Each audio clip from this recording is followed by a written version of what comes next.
മൂർത്തിത്വേ പരികൽപ്പിതഃ ശശഭൃതോ വർത്മാ പുനർജന്മനാമാത്മേത്യാത്മവിദാം ക്രതുശ്ച യജതാം ഭർത്താമരജ്യോതിഷാം ലോകാനാം പ്രളയോദയസ്ഥിതി വിഭുശ്ചാനേകധായഃ ശ്രുതൗ വാചന്നഃ സദദാത്വനേകകിരണസ്ത്രൈലോക്യദീപോ രവിഃ. എല്ലാവരും ഒന്ന് ഒരു ഗ്രഹനില എഴുതിക്കൊള്ളണം.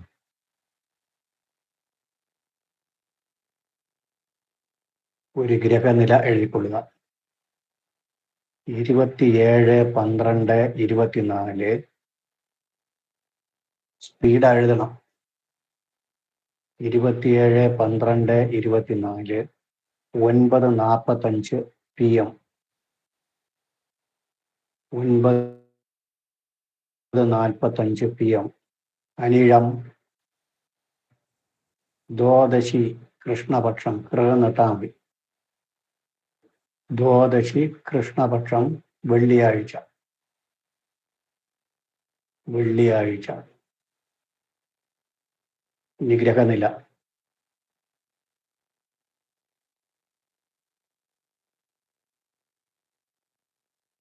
വെള്ളിയാഴ്ച നിഗ്രഹനില. മീനത്തിലെ രാഹു, ഇടവത്തില് വ്യാഴം, കർക്കടകത്തില് ചൊവ്വ, ചിങ്ങത്തില് ലഗ്നം, കന്നിയില് കേതു, തുലാത്തില് മാങ്ങി, വൃശ്ചികത്തില് ചന്ദ്രനും ബുധനും. വൃശ്ചികം ചന്ദ്രനും ബുധനും. ധനുവില് രവി, മകരത്തില് ശുക്രൻ, കുംഭത്തില് ശനി. ഒന്നുകൂടെ പറയാം. മീനത്തില് രാഹു, ഇടവത്തില് വ്യാഴം, കർക്കടകത്തില് ചൊവ്വ, ലഗ്നം ചിങ്ങത്തില്, കന്നിയില് കേതു, തുലാത്തില് മാന്നി, ചന്ദ്രനും ബുധനും വൃശ്ചികത്തില്, ധനുവില് സൂര്യൻ, മകരത്തില് ശുക്രൻ, കുംഭത്തില് ശനി. ഇനി നവാംശകം കൂടി പുറത്തിട്ടോളൂ. മീനത്തില് കേതു, മേടത്തില് ലഗ്നവും ശനിയും, മിഥുനത്തില് ശുക്രൻ, കർക്കടകത്തില് രവി, ചിങ്ങത്തില് ചന്ദ്രൻ.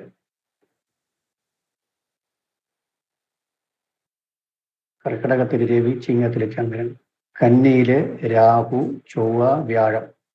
കന്നിയില് രാഹു, കുജൻ, ഗുരു. തുലാത്തില് മാങ്ങി, മകരത്തില് ബുധൻ,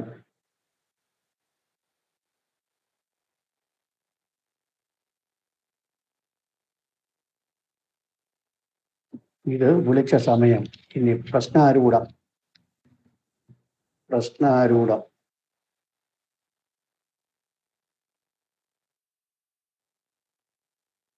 29/12/24.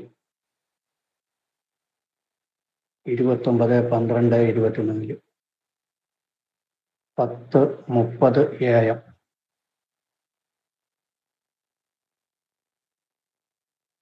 10:30 AM ഞായറാഴ്ച.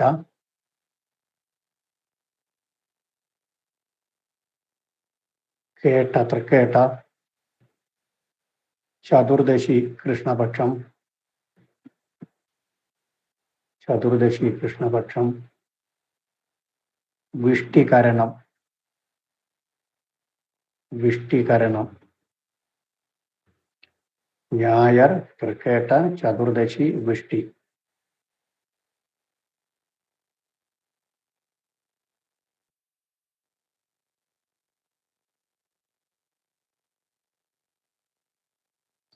നിഗ്രഹനില.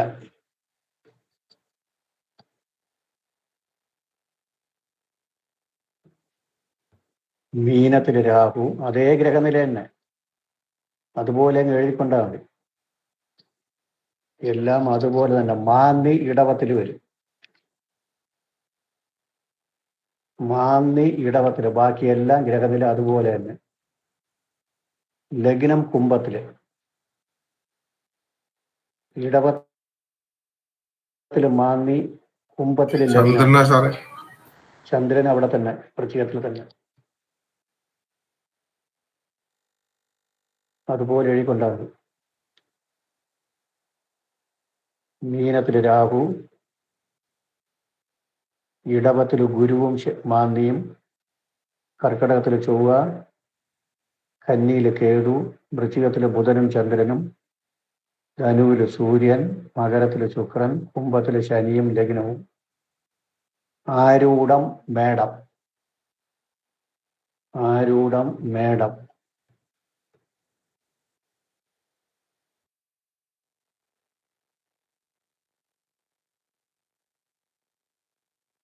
നവാംശകം ഇട്ടൊന്നും. നവാംശകത്തിൽ ചിലപ്പോൾ മാറ്റങ്ങൾ വരും. മീനത്തില് കേതു, മേടത്തില് ശനി,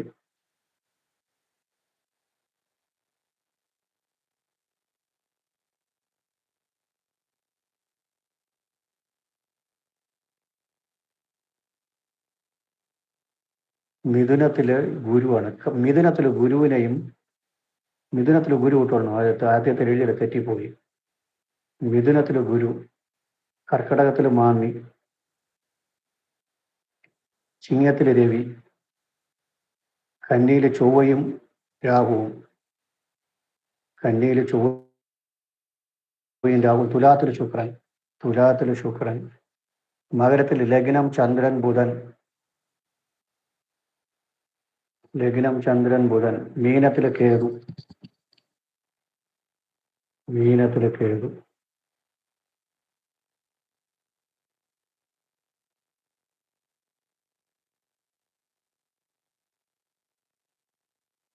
ഇങ്ങനെ എഴുതിക്കണം. നവാംശകം ഒരു പ്രശ്നമല്ല. നവാംശകത്തിൽ എന്തോ ചെറിയ ഒരു വ്യത്യാസമുണ്ട്. അപ്പോൾ ഇതിന്റെ ചോദ്യം കൂടി എഴുതിക്കൊള്ളണം. പ്രഷ്ടാവിന്റെ പേര്, പ്രഷ്ടാവിന്റെ പേര്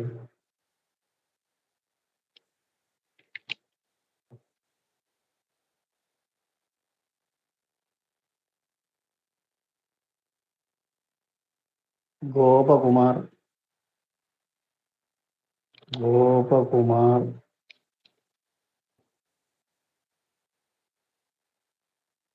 ഉത്രട്ടാതി.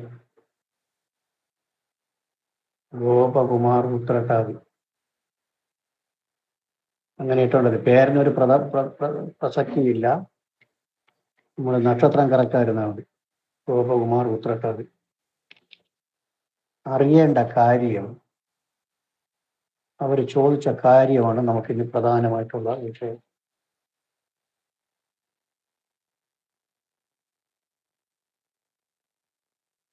ഉത്സവ സമയത്ത് ഭക്ഷ്യവിഷബാധ ഉണ്ടാകാനുള്ള കാരണം എന്താണ്? ഉത്സവ സമയത്ത് ഭക്ഷ്യവിഷബാധ ഉണ്ടാകാനുള്ള കാരണം എന്താണ്? ഇതിനെക്കുറിച്ചാണ് ചർച്ച ചെയ്യേണ്ടത്.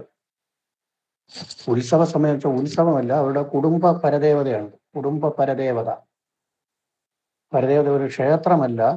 അതിൻ്റെ ഡീറ്റെയിൽസ് വേണമെങ്കിൽ തരാം. പ്രതിഷ്ഠയൊന്നും അവിടെ ഇല്ല. പ്രതിഷ്ഠയില്ലാതെ വൈദിക ബ്രാഹ്മണ ക്ഷേത്രമാണ്. ഇവിടെ അഗ്രഹാരമാണ്. അഗ്രഹാരം, ഗ്രാമദേവത അഗ്രഹാരം. അവർ വാർഷികമായിട്ട് ശാസ്താപ്രീതി നടത്തുന്നുണ്ട്. രുദ്ര ഏകാദശി ഇങ്ങനെയൊക്കെ നടത്തുന്നുണ്ട്. പ്രതിഷ്ഠയില്ല.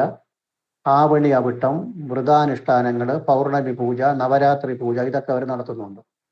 അപ്പോൾ കുടുംബത്തിൽ അനർത്ഥങ്ങളുണ്ടായി. ഭയങ്കരമായ അനർത്ഥങ്ങളും പ്രശ്നങ്ങളും വന്നു. ഭക്ഷ്യവിഷബാധ ഉണ്ടാവുകയാണ്. അതായത് രാജാവിൻ്റെ കാലം മുതലേ ആവണി അവിട്ടം, വ്രതാനുഷ്ഠാനം, പൗർണമി പൂജ, നവരാത്രി പൂജ ഇതൊക്കെ അവർ ചെയ്തു വരുന്നുണ്ട്. വാർഷികമായി ശാസ്താപ്രീതിയും നടത്തി വരുന്നുണ്ട്. ഡിസംബർ മാസത്തിൽ ശാസ്താപ്രീതി നടത്തും. അപ്പോഴങ്ങനെ നടത്തി വരുമ്പോൾ കഴിഞ്ഞ 2 പ്രാവശ്യമായിട്ട്, ഇപ്രാവശ്യവും കഴിഞ്ഞ പ്രാവശ്യവും ഭക്ഷ്യവിഷബാധ വെച്ചാൽ ആഹാരത്തിൻ്റെ കാര്യത്തിൽ ബുദ്ധിമുട്ട് വന്ന് കഴിച്ച ആൾക്കാർക്ക് ബുദ്ധിമുട്ട് 2 പ്രാവശ്യം വന്നു. അതിലേക്കുള്ള കാരണം എന്താണ്? എഴുതിക്കൊള്ളണം. കാരണം എഴുതിക്കൊണ്ട് അറിയേണ്ട കാര്യം അത് വിശദമായിട്ട് എഴുതിക്കൊണ്ട്. കുടുംബക്ഷേത്രത്തിൽ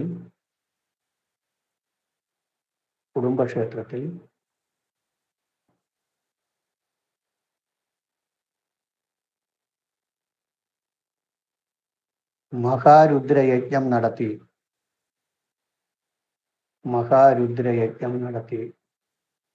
ആ സമയത്ത് ഭക്ഷ്യവിഷബാധ ഉണ്ടായി. അതിന്റെ കാരണം അറിയണം.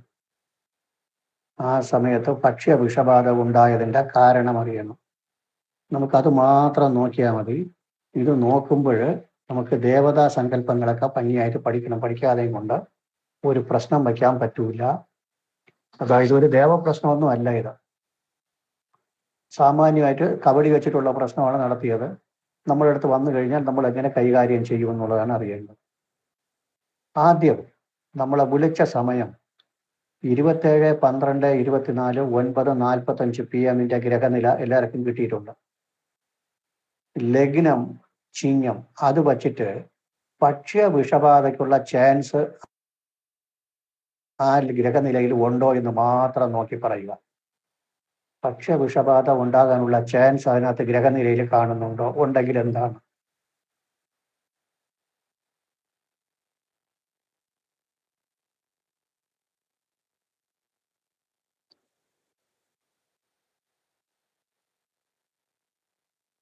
ഇല്ലേ? ആർക്കും മറുപടി ഇല്ലേ?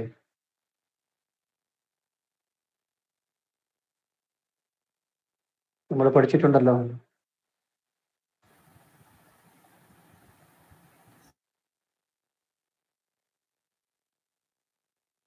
ഹലോ,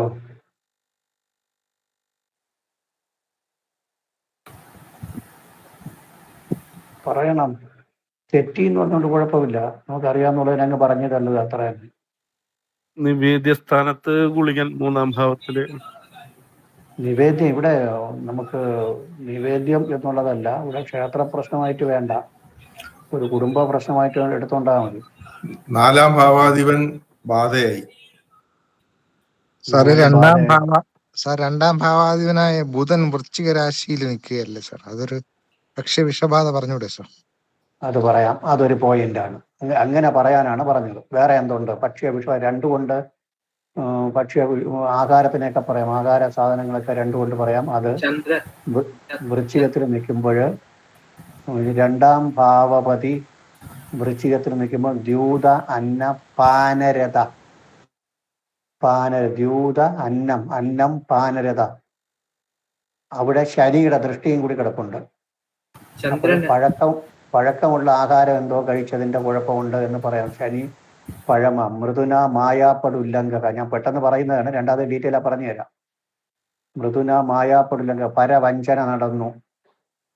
ബുധൻ ശനിയുമായിട്ട് ബന്ധപ്പെട്ടാൽ പരവഞ്ചന, എന്തോ ഒരു വഞ്ചന അവിടെ നടന്നിട്ടുണ്ട്.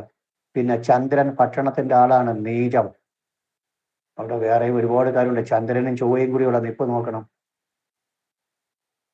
ചന്ദ്രനും ചൊവ്വയും കൂടി പരസ്പരം നോക്കണം. എങ്ങനെയൊക്കെയാണ് നിൽക്കണം നോക്കണം.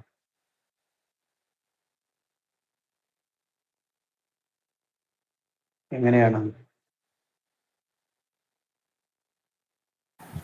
ചന്ദ്രനും ചൊവ്വയും നീച പരിവർത്തനം. അത് കഴിഞ്ഞ് വേറെ എന്തെങ്കിലും ഉണ്ടോ?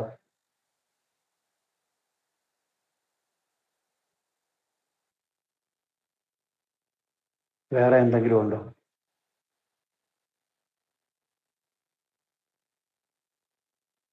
രാഹുവോ മാന്ദ്യോ 4, 5, 7, 8 നിന്നാൽ ഭക്ഷ്യവിഷബാധ പറയാം. ഭക്ഷണത്തിന്റെ വിഷഭക്ഷണം കഴിച്ചു എന്ന് പറയാം. നമ്മൾ പഠിച്ചിട്ടില്ലേ? കൈവിഷത്തിൽ പഠിച്ചു, ഓർമ്മയുണ്ടോ? 4, 5, 7, 8 മാന്ദ്യോ രാഹുവോ നിന്നാൽ കൈവിഷം അല്ലെങ്കിൽ വിഷഭക്ഷണം കഴിച്ചു എന്ന് പറയും. ഇവിടെ രാഹു 8 നിൽക്കുകയാണ്. രാഹു 8 നിൽക്കുന്നു. ആ രാഹുവിന്റെ ഇരുപുറവും ശനി. രാഹുവിന്റെ താഴെ ശനി നിൽക്കുന്നിട്ട് അപ്പുറത്ത് ശനിയുടെ ദൃഷ്ടി. അപ്പോൾ പാപമധ്യസ്ഥിതി ശനി കൊടുക്കുന്നു. അപ്പോഴേ രാഹു അങ്ങനെ നിൽക്കുന്നുണ്ട്. ഭക്ഷ്യവിഷബാധ നടന്നിട്ടുണ്ട് എന്ന് പറയാം. ഭക്ഷണത്തിൽ ദോഷം സംഭവിച്ചു. എന്ന് ധൈര്യമായിട്ട് പറയാം. ഭഗവാന് പറയണ്ട, ഭഗവാൻ അങ്ങനെ കൈവിഷമൊന്നും നമ്മൾ പറയാൻ പാടില്ല. കൈവിഷമൊക്കെ മനുഷ്യർക്കാണ്.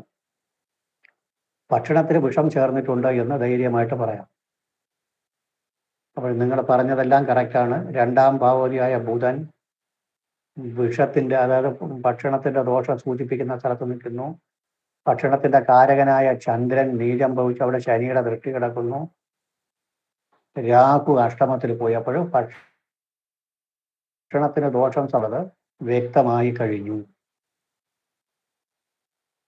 അതായത് ഒന്നുകൂടി പറയാം, നമ്മളെ ലഗ്നം വന്നിട്ട് ചിങ്ങലഗ്നം, രണ്ടുകൊണ്ട് ഭക്ഷണത്തിനെയൊക്കെ പറയാം. അർദ്ധനകേ കഥന്നോ എന്ന് പറയും. രണ്ടില് ചൊവ്വ നിന്ന് കഴിഞ്ഞാൽ നിക്ഷിപ്ത ഭക്ഷണം കഴിച്ചു എന്ന് പറയും.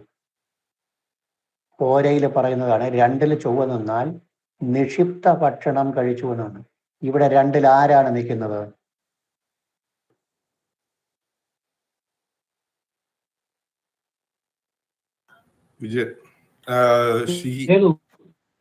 കേതു ചൊവ്വയുടെ ഫലം ചെയ്യും, രാഹു ശനിയുടെ ഫലം ചെയ്യും. നമ്മൾ ഒരുപാട് പ്രാവശ്യം പഠിച്ചാണ്. ഇതാണ് പറയുന്നത്, കേതു രാഹുവിനൊന്നും പ്രത്യേകിച്ചൊന്നും പഠിക്കേണ്ട ആവശ്യമില്ല. കറക്റ്റായിട്ട് നമുക്ക് കിട്ടിക്കൊള്ളും. ചൊവ്വയുടെ സ്വഭാവം കാണിക്കും.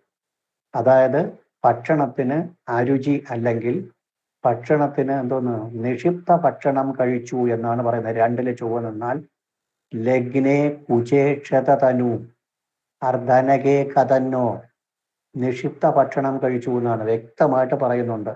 ചൊവ്വ രണ്ടിൽ നിന്നാൽ ഭക്ഷണത്തിന് ആവശ്യമില്ലാത്ത ഭക്ഷണം കഴിച്ചു. ഇവിടെ കേതു നിന്നിരുന്നാലും അത് തന്നെ ഫലം.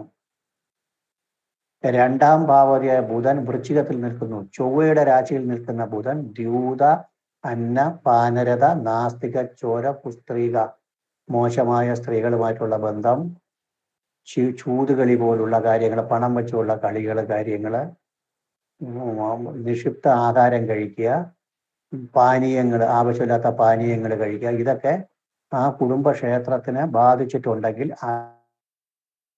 അതിനകത്ത് വെച്ച് ഇങ്ങനെയൊക്കെ കഴിക്കുന്ന പരിപാടി ഉണ്ട്. ലഹരി കഴിക്കുന്ന പരിപാടി ഉണ്ട്. ഒടുവിലാണ് അറിഞ്ഞത് ലഹരി കഴിക്കുന്ന പരിപാടി അവിടെ പലർക്കും ഉണ്ട് എന്നറിഞ്ഞു. ലഹരി കഴിക്കുക, അല്ലെങ്കിൽ ഇതിൽപ്പെട്ട ആൾക്കാർ പണത്തിന് ദ്യൂത എന്ന് പറഞ്ഞാൽ ചൂതുകളി എന്നാണ്. ചൂതുകളി എന്ന് വെച്ചാൽ ക്ഷേത്രത്തിൽ പണം ഉണ്ടാവും, അതിനെ അപഹരിക്കാനുള്ള ശ്രമം നടന്നാലും മതി. ക്ഷേത്രത്തിന്, ഈ കുടുംബക്ഷേത്രത്തിന് പണം ഉണ്ടോ എന്നുള്ള നോക്കണം, ഗ്രഹനിലയിൽ നോക്കണം.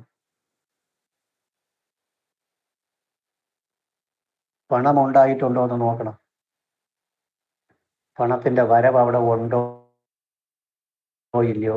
2, 11 വ്യാഴം എന്നിവരെ കൊണ്ട് നോക്കണം. 2, 11 വ്യാഴം.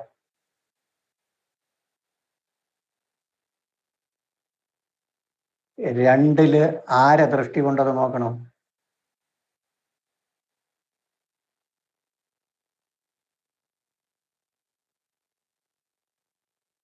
ഗുരുവിന്റെ ദൃഷ്ടി. ഗുരുവിന്റെ ദൃഷ്ടി. രണ്ടില് ഗുരുവിന്റെ ദൃഷ്ടി. വ്യാഴം 10. രണ്ടില് വ്യാഴത്തിന്റെ ദൃഷ്ടി കൊണ്ട് ധനത്തിന്റെ അധിപനായ വ്യാഴം കേന്ദ്രത്തിൽ നിൽപ്പുണ്ട്. ധനത്തിന്റെ കാരകനായ വ്യാഴം കേന്ദ്രത്തിൽ നിൽപ്പുണ്ട്. കേന്ദ്രമാണ് ഏറ്റവും പ്രകടം. രണ്ടില് വ്യാഴത്തിന്റെ ദൃഷ്ടിയുണ്ട്. 2ഉം 11ന്റെ അധിപതി കേന്ദ്രത്തില്. ബുധൻ ദ്യൂതാന്ന പാനരതയൊക്കെ ശരി തന്നെ, പക്ഷെ 2ന്റെയും 11ന്റെ അധിപതി കേന്ദ്രത്തിൽ നിൽപ്പുണ്ട്. അപ്പോൾ ഇങ്ങനെ വരുമ്പോൾ ആ കുടുംബത്തില്, ആ കുടുംബക്ഷേത്രത്തില് പണമില്ല എന്ന് പറയാൻ പറ്റുമോ? പണമില്ല എന്ന് പറയാൻ പറ്റുമോ? 2ഉം 11ഉമാണ് ധനം. അതിന്റെ അധിപൻ കേന്ദ്രത്തിൽ നിൽപ്പുണ്ട്. അവിടെ വ്യാഴത്തിന്റെ ദൃഷ്ടി കിടക്കണം. ബുധന് വ്യാഴം വീക്ഷിച്ചാൽ രാജയോഗപ്രദം. രണ്ടുപേരും കേന്ദ്രത്തിലാണ് നിൽക്കുകയും ചെയ്യുന്നത്. ബുധന് വ്യാഴം വീക്ഷിക്കുന്നത് തന്നെ രാജയോഗപ്രദം. 2ഉം 11ന്റെ അധിപതി കേന്ദ്രത്തിൽ നിൽപ്പുണ്ട്. അവിടെ വ്യാഴത്തിന്റെ ദൃഷ്ടിയുണ്ട്. ധനത്തിന്റെ അധിപനായ വ്യാഴത്തിന് കേന്ദ്രസ്ഥിതിയുണ്ട്. 2ല് വ്യാഴത്തിന്റെ ദൃഷ്ടിയുണ്ട്. അപ്പോൾ ധനം ഇഷ്ടം പോലെ ഉള്ള ക്ഷേത്രമാണ്. ധനത്തിന് അവിടെ ബുദ്ധിമുട്ടൊന്നുമില്ല. ദ്യൂത, അന്ന, പാനരത, ഈ പണത്തിനെ മാറ്റാനുള്ള സാഹചര്യങ്ങൾ ഉണ്ടാകും. ചൂതുകളി പോലുള്ള ഒരു കുടുംബക്ഷേത്രത്തിൽ അങ്ങനെ വരണമെങ്കിൽ അപ്പോൾ അതിൻ്റെ ശ്രമം അവിടെ നടത്താം. വളരെ ശ്രദ്ധിച്ച് നമ്മൾ കൈകാര്യം ചെയ്യണം. ഇതിൽ വേറെ ഒന്നും ആവശ്യമില്ല. ശ്ലോകങ്ങളൊക്കെ വളരെ കുറച്ചേ വേണ്ടി, പക്ഷേ നമ്മൾ ലോജിക്കായിട്ട് തിങ്ക് ചെയ്യണം. വേറെ ഒന്നും വേണ്ട. പാനീയങ്ങൾ, പാനരഥം വെച്ചാൽ ആവശ്യമില്ലാത്ത പാനീയങ്ങൾ കഴിക്കുക, ലഹരി പദാർത്ഥങ്ങൾ. അവിടെ ശനിയുടെ ദൃഷ്ടി കിടക്കുന്നു. ശനിയുടെ ദൃഷ്ടി, ചന്ദ്രനും ബുധനും ശനിയുടെ ദൃഷ്ടി വരുമ്പോൾ ശനി മൃദുന മായാപ്പെടുല്ലങ്ക പരവഞ്ചന. അപ്പൊ ഇതിലൊക്കെ വഞ്ചിക്കാനുള്ള ഇടപാടുണ്ടാവും. 2ാം ഭാവാധിപനെയും 11ാം ഭാവാധിപനെയാണ് ശനി വീക്ഷിക്കുന്നത്. ശനി കുറവിന്റെ ആളാണ്, കുറവ് വരുത്തുന്നതിന്റെ ആളാണ്.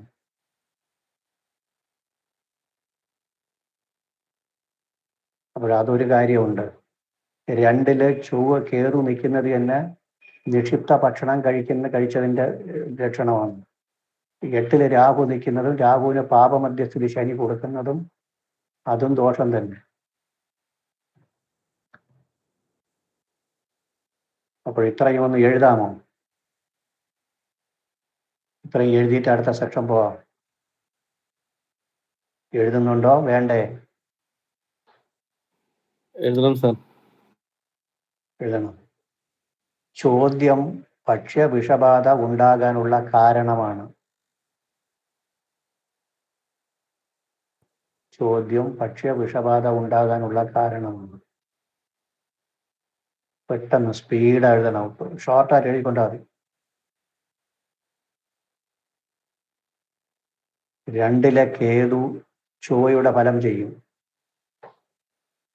2-ലെ കേതു ചൊവ്വയുടെ ഫലം നൽകും.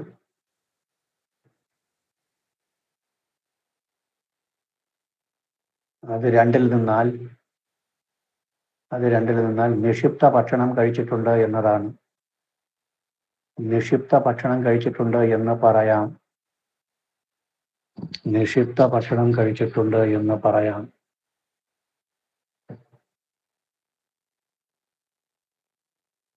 നിക്ഷിപ്ത ഭക്ഷണം കഴിച്ചിട്ടുണ്ട് എന്ന് പറയാം.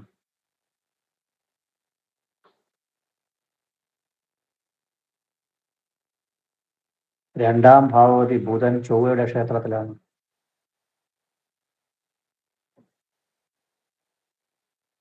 രണ്ടാം ഭാവതി ബുധൻ ചൊവ്വയുടെ ക്ഷേത്രത്തിലാണ്. ദ്യൂത, ദൂതയല്ല, ദ്യൂത, അന്ന, പാനരത. ദ്യൂത, അന്ന, പാനരത, നാസ്തിക, ചോര. നാസ്തിക, ചോര, കുസ്ത്രീക. കുസ്ത്രീക. ദ്യൂത, അന്ന, പാനരത, നാസ്തിക, ചോര, കുസ്ത്രീക എന്നതാണ് ബുധൻ നൽകുന്ന ഫലം. എന്നതാണ് ബുധൻ നൽകുന്ന ഫലം.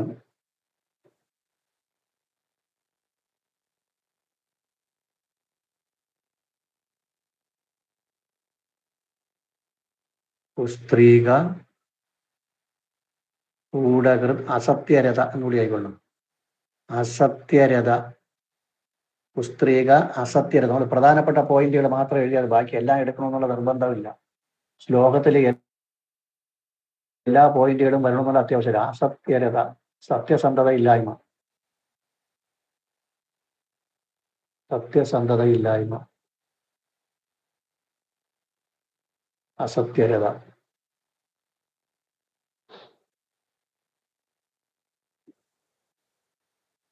രണ്ടാം ഭാവപതി കൂടിയായ ബുധൻ വൃശ്ചികത്തിൽ നിന്നാൽ നിക്ഷിപ്ത ആഹാരവും പാനീയങ്ങളും കഴിക്കാനിടയായി എന്നർത്ഥം. നിക്ഷിപ്ത ആഹാരങ്ങളും പാനീയങ്ങളും കഴിക്കാനിടയായി എന്നർത്ഥം.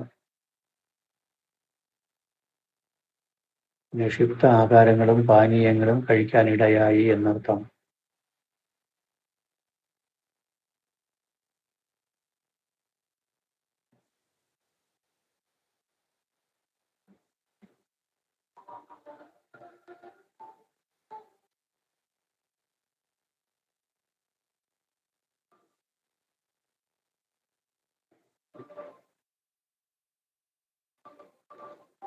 വിഷുപ്ത ആഹാരം കഴിക്കുന്നു എന്ന് സാരം.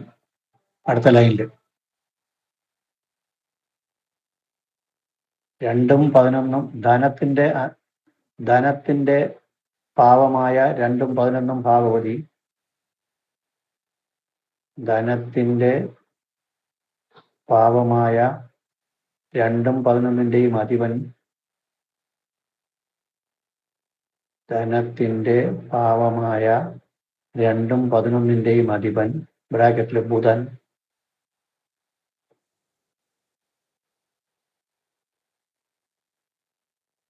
കേന്ദ്രത്തിൽ വ്യാഴദൃഷ്ടിയോടുകൂടി നിൽക്കുന്നു.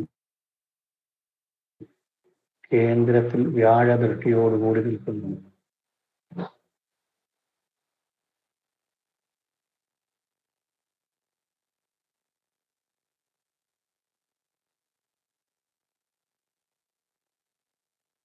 ധനത്തിന്റെ കാരകനായ വ്യാഴം കേന്ദ്രത്തിൽ നിന്ന് 2ൽ ദൃഷ്ടി പതിക്കുന്നു.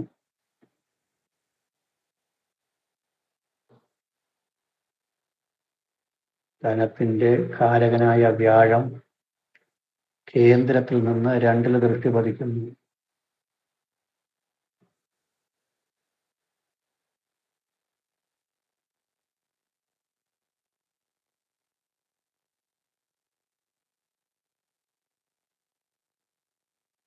വ്യാഴവും ബുധനും പരസ്പരം ദൃഷ്ടി ചെയ്യുന്നത് തന്നെ രാജയോഗപ്രദമാണ്.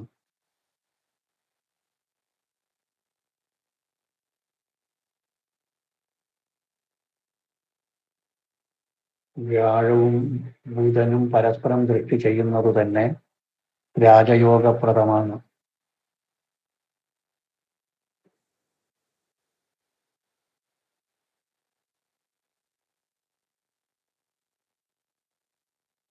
ഇതുകൊണ്ട് കുടുംബത്തിലും കുടുംബക്ഷേത്രത്തിനും ധനമുണ്ട് എന്ന് ചിന്തിക്കാം.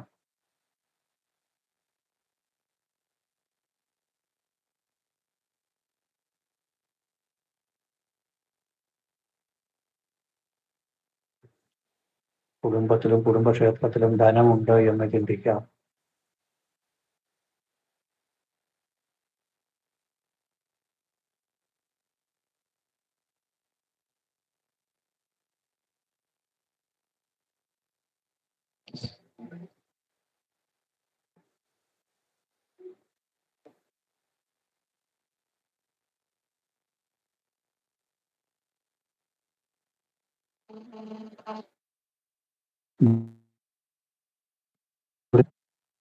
ചൂതുകളി എന്ന്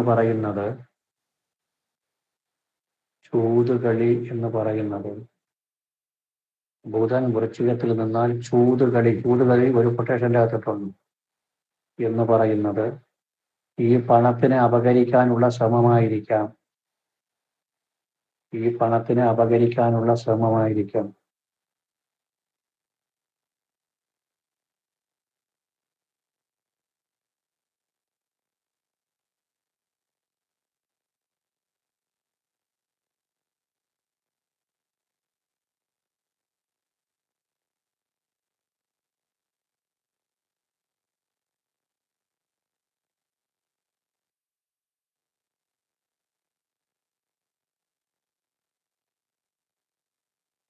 അടുത്ത ലൈനിൽ 8ൽ രാഹു നിൽക്കുന്നതും രാഹുവിന് ശനി പാപമധ്യസ്ഥിതി നൽകുന്നതും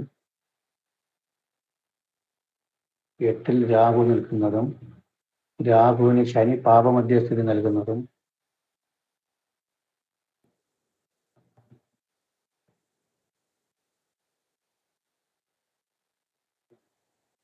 വിഷഭക്ഷണം കഴിച്ചിട്ടുള്ളതിന്റെ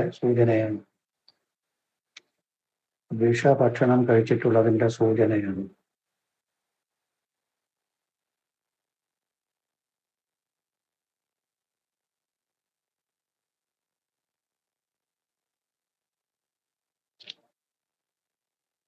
ഇനി അടുത്ത് എന്തൊക്കെ പറയാം? ഇനി വേറെ എന്താണ് ദോഷം? അവിടെയുള്ള ദോഷം എന്തൊക്കെയാണ്? എന്തുകൊണ്ടാണ്? ചോദ്യം സ്പെസിഫിക് ആയിട്ട് ചോദിച്ചു. ഇങ്ങനെ ഒരു കാരണം പറയാനുള്ള ചാൻസ് എന്താണ്? ഇങ്ങനെ ഒരു ചാൻസ് വരാനുള്ള കാരണം എന്താണ്? അല്പ ദേവപ്രശ്നത്തിന്റെ ഭാഗമൊക്കെ അല്പം കടന്നു പോകേണ്ടി വരും. നമ്മൾ ചിന്തിച്ചെടുക്കേണ്ടി വരും. ഇനി ഒരു കാര്യം പറയുന്നു, നിങ്ങളുടെ അഭിപ്രായം ഒന്ന് പറയുന്നു. ദേവഭാവങ്ങൾ ക്ലിയറായിട്ട് മുൻ ക്ലാസ്സുകളിൽ പറഞ്ഞു തന്നിട്ടുണ്ട്, ഓരോ ഗ്രഹവും സൂചിപ്പിക്കുന്ന ദേവന്മാര്. അത് ഒന്നുകൂടെ പറഞ്ഞു തരണമോ? പറഞ്ഞു തരേണ്ട ആവശ്യമുണ്ടെങ്കിൽ പറഞ്ഞു കഴിഞ്ഞാൽ പറഞ്ഞു തരാം. അതൊന്ന് നോട്ട് ചെയ്തതിന് ശേഷം പഠിച്ചു കഴിഞ്ഞാൽ പെട്ടെന്ന് മനസ്സിലാവും. വേണം സർ. എല്ലാവരും പറയണ ആവശ്യമുണ്ടോന്നും അഭിപ്രായം വരട്ടെ. തീർച്ചയായും വേണം സർ. തീർച്ചയായും വേണം. സുനിൽ നെടുവങ്ങാട് ആവാ സാർ. വേണം. വേറെ ഇനി ബാക്കിയുള്ളവർക്ക് ആർക്കെങ്കിലും അഭിപ്രായം ഉണ്ടോ? വേണം. ഓക്കെ. അത് ഷോർട്ടായിട്ട് പറഞ്ഞുതരാം. ആവശ്യമില്ലാത്ത ശ്ലോകങ്ങളൊന്നും വേണ്ട. നമ്മളൊരു പ്രശ്നം വയ്ക്കുമ്പോൾ ഇതറിഞ്ഞേ പറ്റുള്ളൂ, അല്ലാതെ പ്രശ്നം വയ്ക്കാൻ പറ്റും. എങ്ങനെ നമ്മൾ പറയും? ഏത് ദേവന്റെ കോപം കൊണ്ടാണെന്ന് എങ്ങനെ പറയും? അത് അറിഞ്ഞേ പറ്റുള്ളൂ. ഇത് ഷോർട്ടായിട്ട് പറഞ്ഞുതരാം. നമ്മൾ നേരത്തെ നോട്ട് തന്നൊക്കെ ഇരിക്കട്ടെ, അതൊന്നും ഇനിയിപ്പോൾ വേണ്ട. ആ ബുക്കിൽ ചെറുതെടുത്ത് തപ്പാനും എടുക്കാനും ഇവിടെ കിടക്കണമെന്നൊന്നും അറിയാൻ പറ്റില്ല. ഇതിനെ സൂക്ഷിച്ചു വെച്ചിരുന്നാൽ മതി. ഇനി നമുക്ക് അതിന് മുമ്പ് അവിടെ ഉള്ള ദേവന്മാർക്ക് എന്തെങ്കിലും, അപ്പോൾ ഇനി ഒരു കാര്യം കൂടെ പറഞ്ഞിട്ട് ദേവഭാവങ്ങൾ നോക്കാം. ഈ ക്ഷേത്രത്തില് ഇപ്പം നമ്മൾ 8 രാഹു നിൽക്കുക, അല്ലെങ്കിൽ 4, 5, 7, 8 മാന്യ രാഹു നിന്ന് കഴിഞ്ഞാൽ ഭക്ഷണത്തിൽ വിഷമുണ്ടെന്ന് അർത്ഥം. അപ്പോൾ ദേവന്റെ ഭക്ഷണത്തിൽ വിഷം വരുമ്പോൾ എന്ന് വെച്ചാൽ, നിങ്ങൾ ആദ്യം ഒരാൾ ഇവിടെ പറഞ്ഞു തുടങ്ങി, മാന്തി നിൽക്കുന്നത് പറഞ്ഞു തുടങ്ങി, നിവേദ്യത്തിന്റെ കാര്യം. അപ്പോൾ 8 കൊണ്ട് എന്തിനാ ചിന്തിക്കാം? ഒരാൾ പറഞ്ഞു, ആൾ തന്നെ പറയണം. മഹാനിവേദ്യ സർ. മഹാനിവേദ്യത്തിൽ കുഴപ്പമുണ്ടായിട്ടുണ്ട്. 8 രാഹുക്ക് 3-ാം ഭാവത്തിൽ ആരെന്ന് നോക്കണം? 3-ല് 3 സാധാ നിവേദ്യം. ആരതിക്കണേ?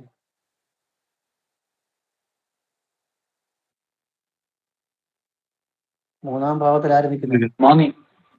മാന്നി. പ്രേതബന്ധമുണ്ട്. അപ്പോൾ കൊടുക്കുന്ന നിവേദ്യം 3-ാം ഭാവം കൊണ്ട്, അത് നോട്ട് ചെയ്യണം. 3-ാം ഭാവം കൊണ്ട് നിവേദ്യവും 8 കൊണ്ട് മഹാനിവേദ്യവും പറയാം. മഹാനിവേദ്യം 3-ാം ഭാവം കൊണ്ട് വെച്ചാൽ സാധാരണയായിട്ടുള്ള നിവേദ്യം, ഈ പടുക്ക വയ്ക്കുന്നത്, അങ്ങനെ ഇങ്ങനെ കാര്യങ്ങളൊക്കെയാണ്. മഹാനിവേദ്യം എന്ന് പറയുമ്പോൾ നമ്മൾ എന്തോന്നു, പായസം, ഈ കാര്യങ്ങളൊക്കെ.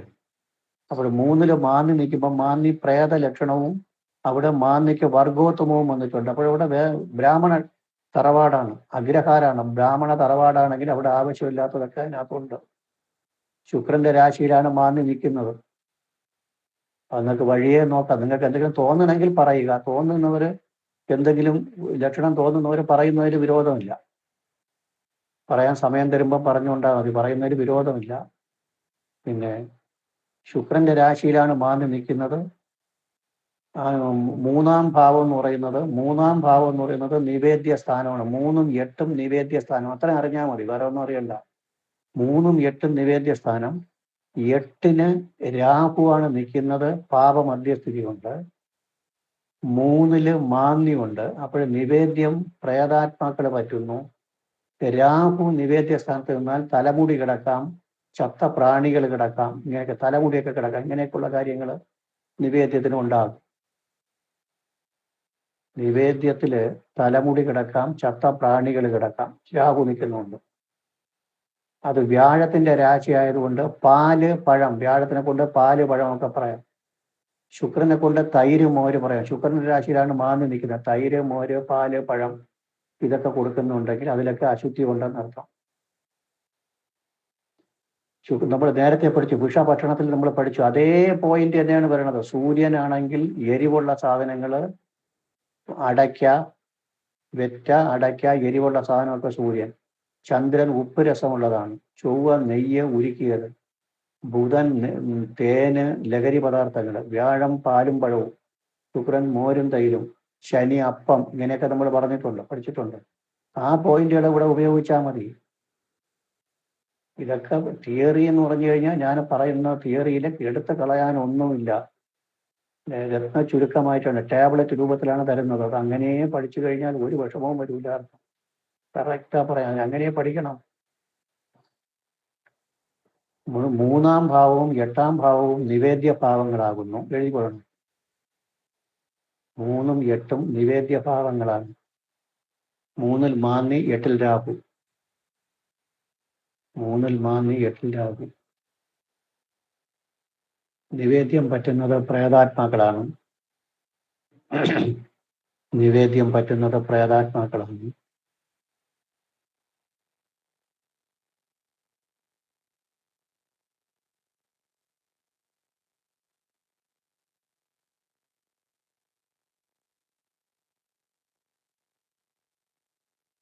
രാഹു നിൽക്കുന്നത് കൊണ്ട് തലമുടി കിടക്കാം, ചത്ത പ്രാണികൾ കിടക്കാം.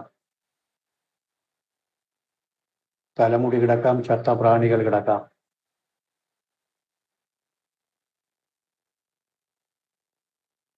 നിവേദ്യ അശുദ്ധി ഉണ്ട്. നിവേദ്യ അശുദ്ധി ഉണ്ട്.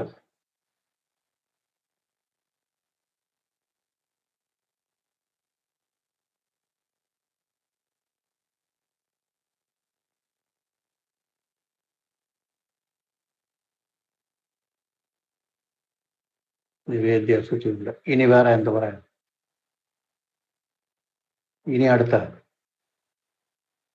അവിടത്തെ നമുക്ക് ആദ്യം ഒരു കാര്യം ചെയ്യേണ്ടത്, അന്നത്തെ തിരി എന്താണ്? ദ്വാദശി, കൃഷ്ണപക്ഷ ദ്വാദശിയാണ് തിരി. ആദ്യം നമ്മളിവിടെ ചെയ്തത് നമ്മളെ ചോദ്യവുമായിട്ട് ഈ ഗ്രഹനിരയ്ക്ക് ബന്ധമുണ്ടോ എന്ന് അറിയാനാണ്. അവിടെയാണ് നമ്മളെ രസം തോന്നുന്നത്. ജ്യോതിഷത്തിന്റെ ഒരു സത്യം മനസ്സിലാക്കുന്ന അവിടെയാണ്. നോക്കണം, ആ കക്ഷി വിളിച്ച സമയം കൊണ്ട് ആ ഭക്ഷണത്തിന്റെ ലക്ഷണമല്ല ഇതിനകത്ത് കണ്ടില്ലേ? അവര് പ്രാർത്ഥിച്ചിട്ട്, മനസ്സുരുകി പ്രാർത്ഥിച്ചിട്ട് തന്നെ വിളിച്ചിട്ടുള്ളത്. അത് സംശയിക്കേ വേണ്ട. മനസ്സുരുകി പ്രാർത്ഥിച്ചിട്ട് തന്നെ, ഭഗവാനെ പ്രാർത്ഥിച്ചിട്ട് തന്നെ വിളിച്ചത്, അവിടുത്തെ കാര്യം അറിയാൻ വേണ്ടി. ആ ഗ്രഹനില വച്ചിട്ട്, അത് വച്ചിട്ട് നമ്മൾ ഭംഗിയായിട്ട് നമുക്ക് പറയാൻ കഴിയും. ഒരു നിമിത്തവും ഇല്ല, ഒന്നുമില്ല. പട്ടി കുറുകെ ചാടിയതുമില്ല, പൂച്ച ചാടിയതുമില്ല, കാക്ക കുറുകിയതുമില്ല, ഒന്നുമില്ല. നമ്മൾ ഗ്രഹനില മാത്രം വെച്ചിട്ടാണ് പറയുന്നത്. കൃത്യമായിട്ട് കിട്ടി. ഇനി അന്നത്തെ തിഥി ദ്വാദശി തിഥി, കൃഷ്ണപക്ഷം. കൃഷ്ണപക്ഷ ദ്വാദശി ആകുമ്പോൾ കറുത്തവാവ് എത്തി. അപ്പോൾ ചന്ദ്രൻ ഒട്ടും ബലമില്ല. ചന്ദ്രൻ ഒട്ടും ബലമില്ല എന്ന് പറയാൻ, ഒന്ന് കറുത്ത പക്ഷം, ചന്ദ്രൻ നീചവുമാണ്, ചന്ദ്രൻ പോയി. പിന്നെ സൂര്യൻ എവിടെ നിൽക്കണം നോക്കണം, 5 നിൽക്കുന്നു. സൂര്യന്റെ രാശിയാണ് ലഗ്നമായിട്ട് കിട്ടിയത്. ചന്ദ്രനും ചൊവ്വയും കൂടി പരിവർത്തനം. ഇത്രയും വച്ച് എന്തൊക്കെ പറയാം? സൂര്യന്റെ രാശി ചിങ്ങം ലഗ്നമായിട്ട് വന്നു. ചന്ദ്രൻ വൃശ്ചികത്തിൽ നിൽക്കുന്നു. സൂര്യൻ 5 ധനുവിൽ നിൽക്കുന്നു. സൂര്യനും ചന്ദ്രനുമാണ് തിരിയുടെ കാരകന്മാര്. സൂര്യനും ചന്ദ്രനും തിരിയുടെ കാരകന്മാര്. അവര് 12 ലഗ്നം 4, 5 ബന്ധപ്പെട്ടിട്ടുണ്ട്. ഇത്രയും മനസ്സിലായോ? ഇല്ലെങ്കിൽ ഇല്ല എന്ന് പറയണം. തിരിയുടെ കാരകന്മാര് സൂര്യനും ചന്ദ്രനും. ആ സൂര്യൻ ലഗ്നാധിപതി ചിങ്ങം 5 നിൽക്കുന്നു. ചന്ദ്രൻ 12-ാം ഭാവപതി 4 നിൽക്കുന്നു.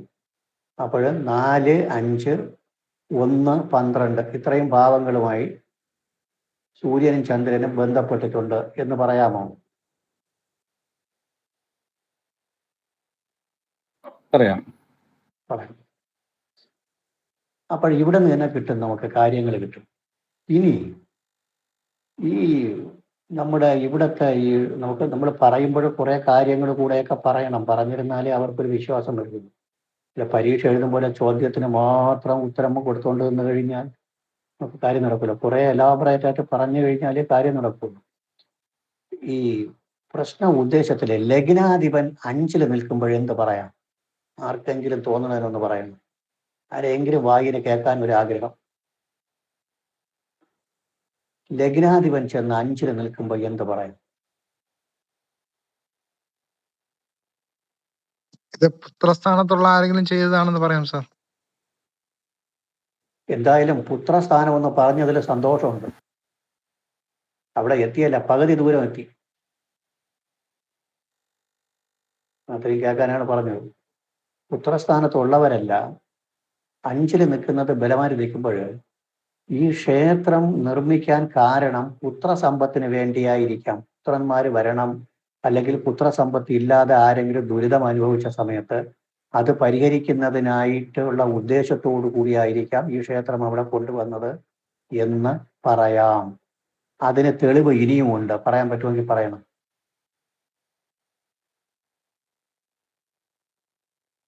ഇനിയും തെളിവുണ്ട്. കാരകൻ കർമ്മസ്ഥാനത്താണ് സർ. കാരകൻ കർമ്മസ്ഥാനത്താണ്. കുറച്ചുകൂടി ഒന്ന് നോക്കണം. ഇനി നമ്മൾ പഠിച്ചതൊക്കെ ഒന്ന് തിരിച്ച് റീവൈൻഡ് ചെയ്ത് എടുക്കണം. ചുമ്മാ വെച്ചുകൊണ്ടിരുന്നാൽ തുരുപ്പിച്ചു പോകും, ഉണ്ടാതിരുന്നാൽ തുരുപ്പിച്ചു പോകില്ല. എല്ലാം പഠിച്ചിട്ടുണ്ട്, കാര്യങ്ങളൊക്കെ അറിയാം. ലഗ്നവും നിങ്ങൾ പറഞ്ഞതുപോലെ കാരകൻ നിൽക്കുന്ന രാശി ഇടവം. കാരകനല്ല, 5ാം ഭാവപതി കൂടിയാണ് അയാള്. ഈ കാരകൻ എന്ന് പറയുന്നത് 5ാം ഭാവപതിയും കാരകനും ഒരേ ആളാണ്. അത് നിൽക്കുന്ന ഇടവം. ലഗ്നം ചിങ്ങം, ചന്ദ്രരാശി വൃശ്ചികം. ഈ 3 രാശിക്കും ഒരു പ്രത്യേകതയുണ്ട്. എന്താണ്? സന്താനവുമായി ബന്ധപ്പെട്ട് ക്ലൂ 90% ക്ലൂവുമായി.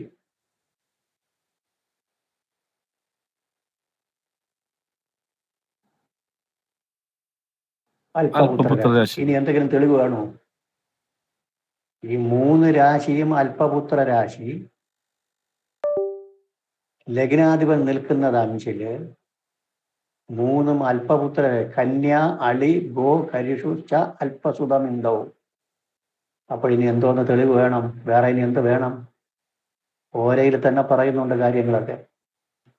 സന്താന അഭിവൃദ്ധിക്ക് വേണ്ടി നിർമ്മിക്കപ്പെട്ട ക്ഷേത്രമായിരിക്കാം എന്ന് ചോദിച്ചപ്പോൾ യെസ്, അത് തന്നെ. പക്ഷേ 100-200 വർഷത്തിന് മുമ്പുള്ള സ്ഥാപിച്ചതാണ്, ഇപ്പോഴൊന്നും ചെയ്തതല്ല. അവർ പറഞ്ഞു കേട്ടുള്ള അറിവേ അവർക്കും ഉള്ളൂ. അങ്ങനെ തന്നെയാണ്. നമുക്ക് ധൈര്യമായിട്ട് പറയാം. നമ്മൾ പറയുമ്പോൾ ഈ ശ്ലോകവും കൂടി കോട്ട് ചെയ്ത് പറഞ്ഞു കഴിഞ്ഞാൽ ഓക്കെ, ആർക്കും ഒന്നും പറയാനില്ല. കന്യ, അളി, ഗോ, കരിഷുസ അല്പസുതമുണ്ടോ. ഇനി ചിങ്ങൻ രാശിക്ക് പറയുന്നത് എന്താണ്? ചിങ്ങൻ രാശിക്ക് പറയുന്നത് എന്താണ്? അല്പാത്മജ ഉണ്ടോ? അങ്ങനെ ഒരു പോയിന്റ് ഉണ്ടോ ചിങ്ങൻ രാശിക്ക്? അല്പാത്മജ ഉണ്ട്.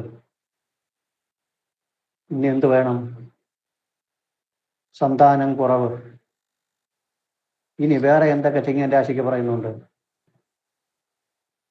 ഗർവ് പിടിച്ച രാശിയാണ്. ഭയങ്കര എൻ്റെ ഭാരവാഹികളും കാര്യങ്ങളും ഒക്കെ നല്ല ഗർവും ഉള്ള ആളുകളാണ്.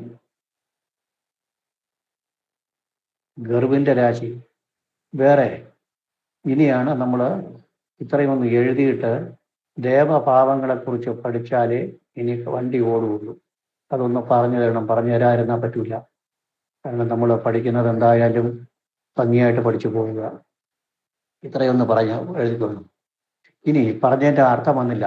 ദ്വാദശിക്ക് ഒരു പ്രത്യേകതയുണ്ട്. ദേവഭാവവുമായിട്ട് ബന്ധപ്പെട്ട് ഏത് ദേവന്റെ സാന്നിധ്യമാണ് ദ്വാദശിക്ക് പ്രാധാന്യം? മഹാവിഷ്ണു. മഹാവിഷ്ണു. അപ്പോഴത് ഞാൻ ചോദിച്ചു, ഈ ചിങ്ങൻ രാശി, സൂര്യന്റെ രാശി, ശിവന്റെ സാന്നിധ്യം ഉണ്ടോ എന്ന് ചോദിച്ചു. ശിവനും ഗണപതിയാണ് അവിടുത്തെ പ്രതിഷ്ഠ. അടുത്ത് ചോദിച്ചു മഹാവിഷ്ണു ഉണ്ടോ എന്ന് ചോദിച്ചു. ശ്രീകൃഷ്ണനോ വിഷ്ണുവോ ഉണ്ടോ എന്ന് ചോദിച്ചു. കാരണം ദ്വാദശി തിരിയും ബുധൻ കേന്ദ്രത്തിൽ നിൽക്കുകയും ചെയ്യുന്നുണ്ട്. ഉണ്ട്. സാളഗ്രാമം ഉണ്ടെന്ന് പറഞ്ഞു. സാളഗ്രാമം അതിപ്പോഴും അവിടെ പ്രസന്റ് ആണ്. ബുധന് മൗഢ്യമില്ല. സാളഗ്രാമം ആകുമ്പോൾ ശിവ വിഷ്ണു ചൈതന്യമാണ്. ഇതൊക്കെ നമുക്ക് വഴിയെ പഠിക്കാം. എങ്ങനെ കണ്ടുപിടിക്കണമെന്നൊക്കെ വഴിയെ പറഞ്ഞു തരാം. പറഞ്ഞു തന്നെ. എന്തായാലും ഈ ഒരു പോർഷൻ ഒന്ന് ക്ലിയർ ചെയ്ത് നമ്മൾ അവസാനിപ്പിക്കൂല. അതിനുമുമ്പ് ക്ലാസ് അവസാനിപ്പിക്കൂല. നിങ്ങൾ പേടിക്കണ്ട. എല്ലാവർക്കും അതൊന്ന് ക്ലിയർ ആയിട്ട് പറഞ്ഞു തരണമെന്നുള്ളൊരു ആഗ്രഹമുണ്ട്. അപ്പോൾ ഇത്രയൊന്ന് നോക്കുന്നു നോട്ട് ചെയ്യാം. ദ്വാദശി തിഥി വൈഷ്ണവ പ്രാധാന്യം ഉള്ളതാണ്. എഴുതിക്കൊള്ളു. ദ്വാദശി തിഥി വൈഷ്ണവ പ്രാധാന്യം ഉള്ളതാണ്.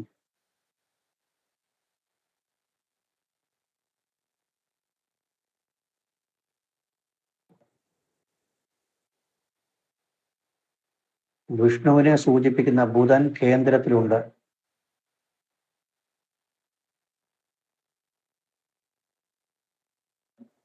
വിഷ്ണുവിനെ സൂചിപ്പിക്കുന്ന ബുധൻ കേന്ദ്രത്തിലുണ്ട്.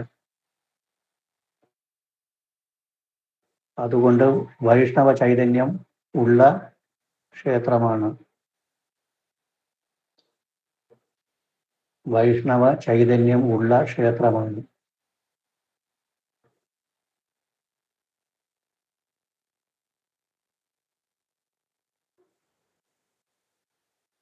അടുത്ത ലൈനിൽ 2 സൂര്യന്റെ രാശിയായ ചിങ്ങമാണ് ആരൂഢം, ചിങ്ങമാണ് ലഗ്നം.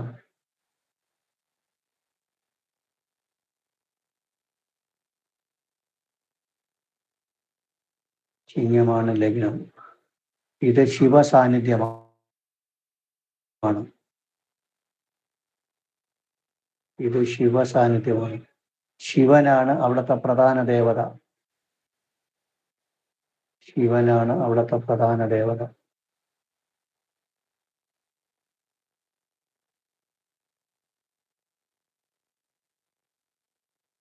അടുത്ത ലൈനിൽ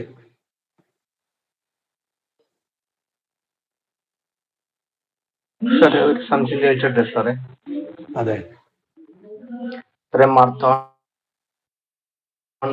ദൃഷ്ടി കേന്ദ്രഗതയെ സിംഹസ്ഥ ലഗ്നസ്ഥിത എന്ന് പറയുമ്പോൾ ഇവിടെ ചിങ്ങം ആരൂഢമാണെങ്കിൽ അദ്ദേഹം കേന്ദ്രത്തിലല്ലല്ലോ സാർ, അഞ്ചിലല്ലേ? കേന്ദ്രത്തിലല്ല, അഞ്ചിലാണ്.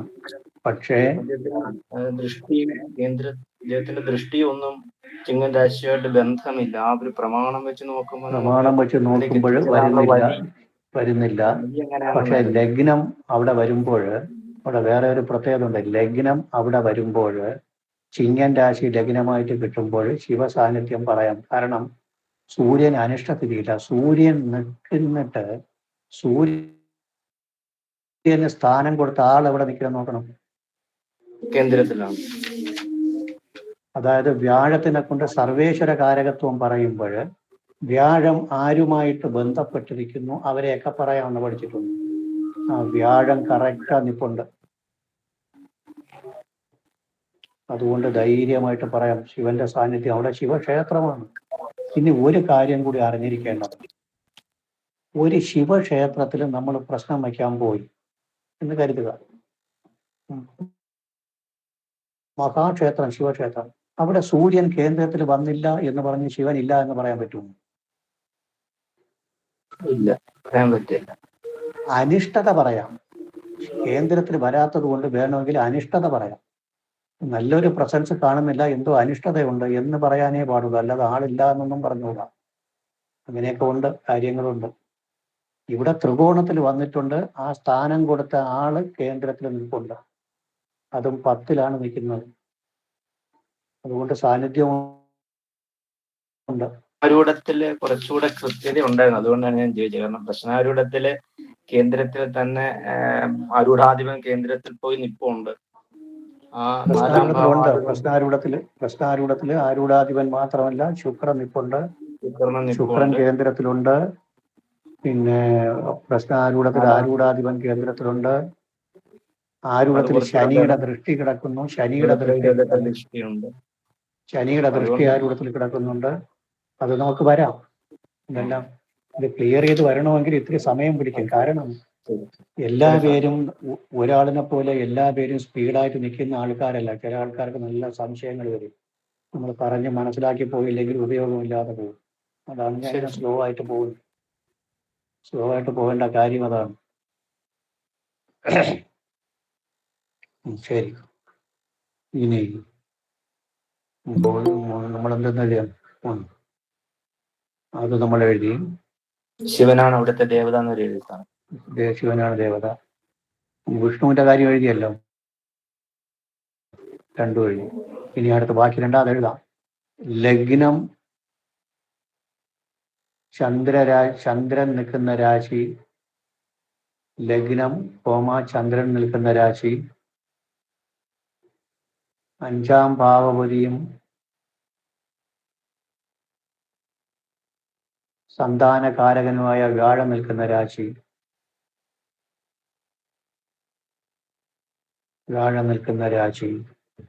ഇത് ഈ പാർട്ട് ഞാൻ ഇതിനു മുമ്പ് പറഞ്ഞു തന്നിട്ടേ ഇല്ല.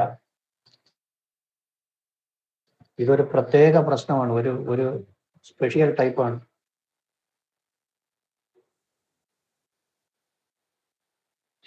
സന്താനകാരകനെ വ്യാഴം നിൽക്കുന്ന രാശി.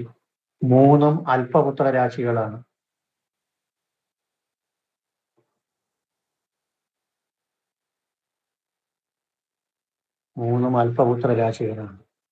ലഗ്നാധിപൻ നിൽക്കുന്നതും 5ാം ഭാവത്തിലാണ്.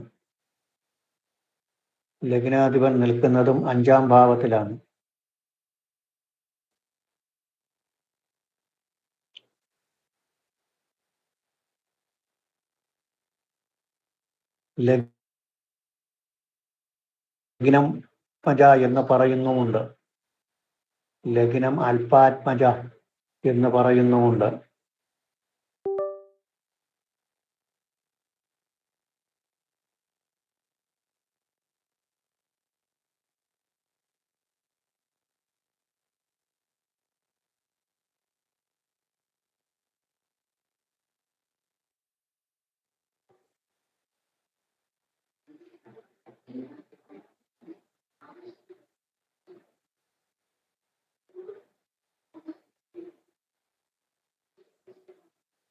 ഈ കാരണങ്ങൾ കൊണ്ട് ഈ ക്ഷേത്രം ഉത്ഭവിക്കാൻ കാരണം സന്താന അഭിവൃദ്ധിക്ക് വേണ്ടിയായിരിക്കാം. ഈ കാരണങ്ങൾ കൊണ്ട് സന്താന അഭിവൃദ്ധിക്ക് വേണ്ടി നിർമ്മിച്ച ക്ഷേത്രമാകാം. സന്താന അഭിവൃദ്ധിക്ക് വേണ്ടി നിർമ്മിച്ച ക്ഷേത്രമാകാം.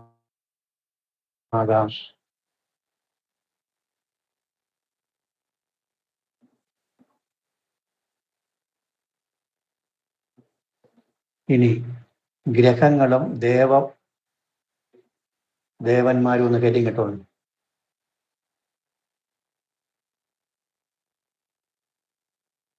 ഗ്രഹങ്ങളും ദേവന്മാരും ഇത് നമ്മൾ അടുത്ത ക്ലാസ്സിൽ വരുമ്പോൾ എല്ലാവരും ഒന്ന് വായിച്ച് പഠിച്ച് റെഡിയാക്കി ഈ നോട്ടും കൂടെ കയ്യിൽ വച്ചേക്കണം. എവിടെയെങ്കിലും എറിഞ്ഞു കളയരുത്. ഒന്ന് ശിവൻ, ഒന്ന് ശിവൻ, അല്ലെങ്കിൽ സൂര്യൻ എന്നിട്ടാണ്. ശിവനെന്ന് വേണ്ട, സൂര്യൻ. ശിവൻ എന്ന് എഴുതിക്കണമെങ്കിൽ കിടക്കട്ടെ, വെട്ടണ്ട. സൂര്യൻ. സൂര്യനെ കൊണ്ട് ശിവനെ ചിന്തിക്കാം.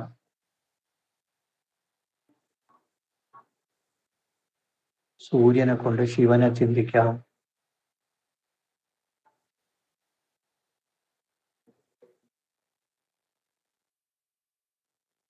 സൂര്യനെ കൊണ്ട് ശിവനെ ചിന്തിക്കാം. സൂര്യൻ ഉഭയരാശിയിൽ ഒന്നാം ദ്രേകാണത്തിൽ നിന്നാൽ, സൂര്യൻ ഉഭയരാശിയിൽ ഒന്നാം ദ്രേകാണത്തിൽ നിന്നാൽ സുബ്രഹ്മണ്യനും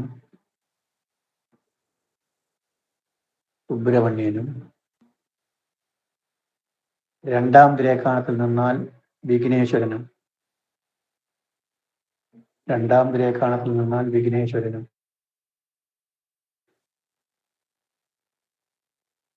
ബാക്കിയുള്ള സ്ഥലങ്ങളിലെല്ലാം ശിവനാണ്. ബാക്കിയുള്ള സ്ഥലങ്ങളിലെല്ലാം ശിവനാണ്.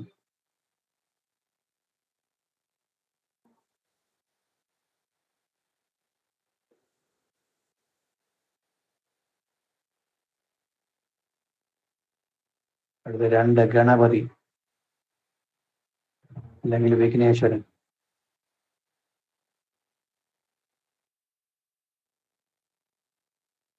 സൂര്യൻ ഉഭയരാശിയിൽ രണ്ടാം ദ്രേകാണത്തിൽ നിന്നാൽ ഗണപതി, വിഘ്നേശ്വരൻ.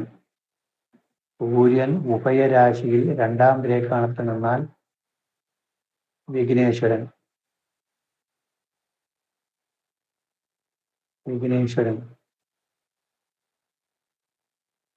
ശുക്രൻ ഓജരാശിയിൽ നിന്നാലും വിഘ്നേശ്വരനാണ്. ശുക്രൻ ഓജരാശിയിൽ നിന്നാലും വിഘ്നേശ്വരനാണ്. ശരി, ഇത്രയും മനസ്സിലായോ? എഴുതിയത്രയും മനസ്സിലായോ? മനസ്സിലായല്ലോ. അതായത് സൂര്യനെ കൊണ്ട് ശിവനെ ചെയ്യുന്ന ഒരുപാട് വകഭേദങ്ങളുണ്ട്. ബുക്കിൽ ഒരുപാട് പറയുന്നുണ്ട്. അതൊന്നും നമുക്ക് സാധാരണ പ്രശ്നത്തിന് അതൊന്നും വേണ്ട. ഇത്രയും മാത്രം മതി. സാധാ കുടുംബ പ്രശ്നത്തിന് ഇതൊന്നും എൻ്റെ ആവശ്യമേ ഉള്ളൂ. ദേവപ്രശ്നത്തിലും മഹാക്ഷേത്രങ്ങളിലൊക്കെ പോയി വരുമ്പോൾ എല്ലാം വേറെ ഒരുപാട് കാര്യങ്ങളൊക്കെ വേണ്ടി വരും. അതൊക്കെ വേണമെങ്കിൽ പറഞ്ഞുതരാൻ ബുദ്ധിമുട്ടൊന്നുമില്ല. പക്ഷെ അതിൻ്റെ ആവശ്യമില്ല. നമ്മൾ അത്രയും വാസ്റ്റായിട്ടൊന്നും പഠിക്കണ്ട. സൂര്യൻ ഏത് രാശിയിൽ നിന്നാലും ശിവനെ പറഞ്ഞാൽ മതി. അതില് ഉഭയരാശിയിൽ ഒന്നാം ദ്രേകാണത്തിൽ നിന്ന് കഴിഞ്ഞാൽ സുബ്രഹ്മണ്യനും, ഉഭയരാശിയിൽ തന്നെ രണ്ടാം ദ്രേകാണത്തിൽ നിന്ന് കഴിഞ്ഞാൽ വിഘ്നേശ്വരനെയും പറയണം. ബാക്കി എല്ലാ സ്ഥലത്തും സൂര്യനെ കൊണ്ട് ശിവനെ പറഞ്ഞാൽ മതി. ഇനി ശുക്രൻ ഗോചരാശിയിൽ നിന്നാൽ ഗണപതിയെ പറയാം, വിഘ്നേശ്വരനെ പറയാം. രണ്ട് സ്ഥലമാണ് വിഘ്നേശ്വരനെ കുറിച്ച് പറയേണ്ടത്. രണ്ട് സ്ഥലത്ത്, ഒന്ന് ഓജരാശിയിൽ നിൽക്കുന്ന ശുക്രനും ഉഭയരാശിയിൽ രണ്ടാം ദ്രേക്കാണത്തിൽ നിൽക്കുന്ന സൂര്യനും വിഘ്നേശ്വരൻ. ഇങ്ങനെ പഠിച്ചു വെച്ചേക്കണം. അപ്പോൾ വിഘ്നേശ്വരനെ കുറിച്ച് പറയുമ്പോൾ ഉടൻ ഓർമ്മ വരേണ്ടത് ശുക്രൻ ഗോചരാശിയിൽ നിന്നാൽ എന്നുവെച്ചാൽ പുരുഷരാശിയിൽ നിന്ന് കഴിഞ്ഞാൽ വിഘ്നേശ്വരനെ പറയാം. അല്ലെങ്കിൽ സൂര്യൻ ഉഭയരാശിയിൽ രണ്ടാം ദ്രേക്കാണത്തിൽ 10 ഡിഗ്രിക്കും 20 ഡിഗ്രിക്കും ഇടയ്ക്ക് വരണം എങ്കിൽ പറയണം. ഇനി അടുത്ത് ചന്ദ്രൻ.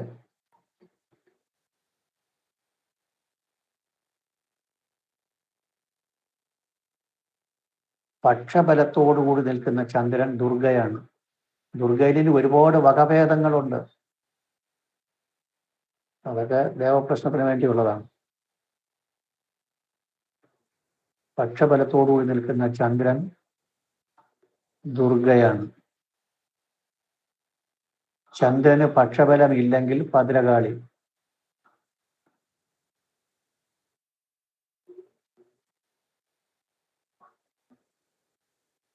ചന്ദ്രന് പക്ഷമില്ലെങ്കിൽ ഭദ്രകാളി. അടുത്ത ലൈനിൽ ചന്ദ്രൻ പക്ഷബലമില്ലാതെ ചൊവ്വയുടെ രാശിയിൽ നിന്നാൽ ചന്ദ്രൻ പക്ഷബലമില്ലാതെ ചൊവ്വയുടെ രാശിയിൽ നിന്നാൽ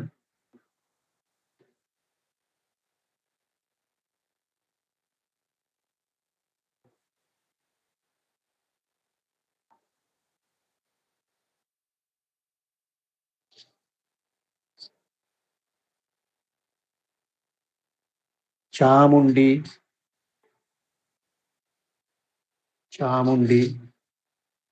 രക്തേശ്വരി, രക്തചാമുണ്ഡി തുടങ്ങിയ ഉഗ്രമൂർത്തികളെ പറയാം. ചാമുണ്ഡി, രക്തചാമുണ്ഡി, രക്തേശ്വരി തുടങ്ങിയ ഉഗ്രമൂർത്തികളെ പറയാം.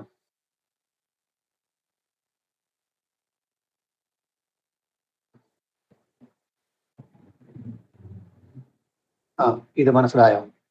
ചന്ദ്രന് പക്ഷബലം ഉണ്ടെങ്കിൽ ദുർഗയുടെ വിവിധ രൂപങ്ങളൊക്കെ വരും. ഒരുപാട് രൂപങ്ങളൊക്കെ ഉണ്ട്. ചന്ദ്രന് പക്ഷബലം ഇല്ലെങ്കിൽ ഭദ്രകാളിയെ തന്നെ പറയണം, കാളിയെ പറയണം. ചന്ദ്രൻ പക്ഷബലം ഇല്ലാതെ വരികയും അത് ചൊവ്വയുടെ രാശിയിൽ വരികയും ചെയ്തു കഴിഞ്ഞാൽ ചാമുണ്ഡി, രക്തചാമുണ്ഡി, രക്തേശ്വരിയെ പറയാം. എങ്കിൽ ഇപ്പോഴത്തെ ഗ്രഹനിലയിൽ ഈ ചന്ദ്രനെ കൊണ്ട് ആരെ പറയാം നോക്കണം.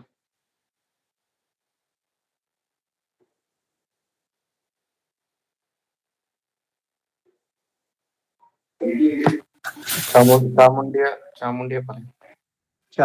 ഒന്ന്, ചന്ദ്രന് നീചം, വൃശ്ചികത്തിലാകുമ്പോൾ നീചം തന്നെ. വൃശ്ചികത്തിനെ കുറിച്ച് പറയുമ്പോൾ ശുക്ലപക്ഷത്ത് ദ്വാദശി, കൃഷ്ണപക്ഷ ദ്വാദശിയാണ്. അങ്ങ് പറ്റി ഒട്ടും ബലമില്ല. പോരാത്ത പക്ഷം ശനിയുടെ ദൃഷ്ടിയും കൂടി കിടക്കണം. ബുധനെ കൊണ്ട് വലിയ ഉപയോഗമൊന്നുമില്ല. വ്യാഴത്തിന്റെ ദൃഷ്ടിയും ഉണ്ട്, ശനിയുടെ ദൃഷ്ടിയും ഉണ്ട്. അപ്പോൾ ചാമുണ്ഡിയെ തന്നെ പറയണം. ചാമുണ്ഡി അവിടെ ഉണ്ട്. ചാമുണ്ഡിയുടെ രൂപമൊക്കെ അവിടെ ഉണ്ട്. അത് പ്രശ്നാരൂഢത്തെ വളരെ കുറച്ചൊരു ക്ലിയർ ആണ് സാർ. കാരണം പ്രശ്നാരൂഢത്തില് വ്യക്തമായിട്ട് കിട്ടിയിട്ടുണ്ട്. പ്രശ്നാരൂഢത്തിൽ വ്യക്തമായിട്ട് കിട്ടിയിട്ടുണ്ട്. നോക്കാം. അപ്പോൾ ഇനി അടുത്ത് ചൊവ്വ. അപ്പൊ ഇതിനെ ഒന്ന് ഇത് കാണാതെ പഠിച്ചേ പറ്റൂല. കാണാതെ പഠിക്കാതിരുന്നാൽ നമുക്ക് പ്രശ്നം വെക്കാൻ പറ്റൂല. കാണാതെ പഠിക്കുകയും വേണം. നോട്ടിനെ എടുത്ത് നമ്മളെ മേശപ്പുറത്ത് ഇട്ടേക്കണം, വളരെ അത്യാവശ്യമായിട്ട്. അത് എല്ലാ പേരും ഈ സ്പൈറൽ ബൈൻഡ്, എന്തെങ്കിലും സ്പൈറൽ ബൈൻഡ് വേണ്ട, അല്ലാതെ പിന്നെ പേപ്പറിൽ എഴുതി, ആവശ്യമുള്ള പാർട്ടുകളെ പേപ്പറിൽ എഴുതി അതിൻ്റെ ഒരു കോപ്പി എടുത്ത് മേശപ്പുറത്ത് എവിടെയെങ്കിലും ഇട്ടേക്കണം. അത് നിങ്ങൾ വിചാരിച്ചാലേ പറ്റുള്ളൂ. നിങ്ങൾക്ക് എന്ത് അത്യാവശ്യമെന്ന് തോന്നുന്നു അതിനെ എഴുതി മേശപ്പുറത്തിട്ട് അങ്ങനെ പഠിച്ചു വരുമ്പോൾ കുറെ കാലം കഴിയുമ്പോൾ ബൈഹാർട്ടാവും. നമ്മളൊക്കെ അങ്ങനെയാണ് പഠിച്ചത്, അല്ലാതെ ഒരു ദിവസം കൊണ്ടൊന്നും ജ്യോത്സ്യരായതല്ല. ഇനി ചൊവ്വ. ഇനി ചൊവ്വയെ കുറിച്ച് പറയുമ്പോൾ ഒരുപാട് അഭിപ്രായ വ്യത്യാസങ്ങൾ ഒരുപാടുണ്ട്. അതറിഞ്ഞിരിക്കണം. ബുക്കിൽ പറയുന്ന ഓരോ ബുക്ക് ടു ബുക്കിന് മാറ്റങ്ങൾ വരും. ചൊവ്വ തൻ്റെ സ്വന്തം രാശികളിൽ നിന്നാൽ സുബ്രഹ്മണ്യനെ പറയാമെന്നുണ്ട്. സ്വന്തം രാശികളിൽ നിന്ന് കഴിഞ്ഞാൽ ഭദ്രകാളിയെ പറയാമെന്നും വ്യക്തമായിട്ട് ദേവപ്രശ്നത്തിലെ ബുക്കിൽ പറയുന്നുണ്ട്. സ്വക്ഷേത്രാംശേ പൂജേ ഭദ്രകാളി കഥ്യതേ എന്ന് പറയുന്നുണ്ട്. സ്വക്ഷേത്രാംശേ പൂജേ ഭദ്രകാളി കഥ്യതേ. ഇതിനപ്പുറം ഇനി എന്ത് വേണം?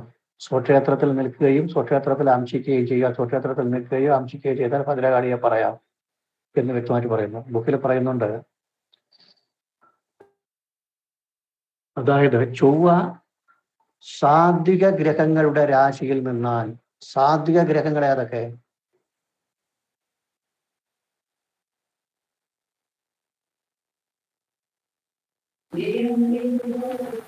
രവി, ശുക്രൻ, രവി, വ്യാഴം, ശുക്രൻ. രവി, വ്യാഴം, ചന്ദ്രൻ. ചന്ദ്രൻ, രവി, വ്യാഴം മൂന്നുമാണ് സാത്വിക ഗ്രഹങ്ങൾ. ഇനി രാജസ സ്വഭാവമുള്ളത് ബുധനും ശുക്രനും. തമോ ഗുണം കുജനും ശനിയും. തമോ ഗുണം കുജനും ശനിയുമാണ് തമോ ഗുണപ്രധാനികൾ. കുജനും ശനിയും തമോ ഗുണം. ബാക്കിയുള്ള രണ്ടും രാജസ ഗുണമുള്ളത്, രജോ ഗുണം. അപ്പോൾ ചൊവ്വ,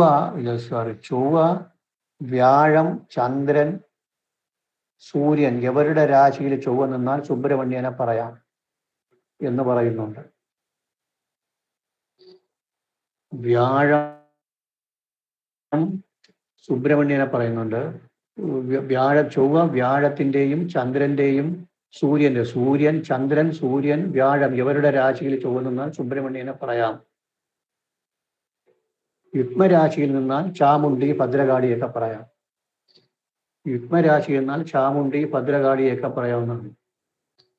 ഇങ്ങനെയാണ് പ്രധാനമായിട്ട് അറിയേണ്ടത്. ഓജരാശിയിൽ തന്നെ പാപക്ഷേത്രങ്ങളിൽ നിന്ന് കഴിഞ്ഞാൽ, ഓജരാശിയിൽ പിന്നെ കുംഭൻ രാശിയിലൊക്കെ നിന്ന് കഴിഞ്ഞാൽ ഭൈരവൻ, ഖണ്ഡാകർണനെയൊക്കെ പറയാമെന്നുമുണ്ട്. പക്ഷെ അതൊന്നും ആരും എടുക്കാറില്ല. പ്രധാനമായിട്ട് അറിയേണ്ടത് ഇത്രയും അറിഞ്ഞാൽ മതി. ചൊവ്വ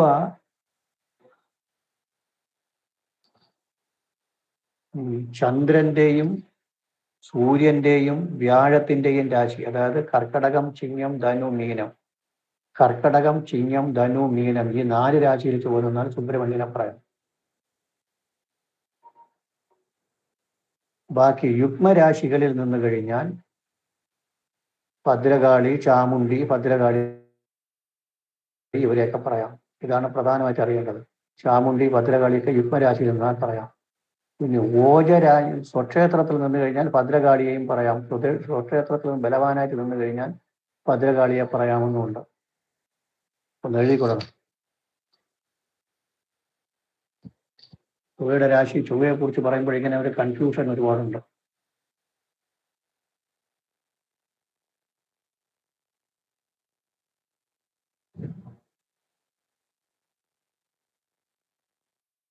ചൊവ്വ സാത്വിക ഗ്രഹങ്ങളായ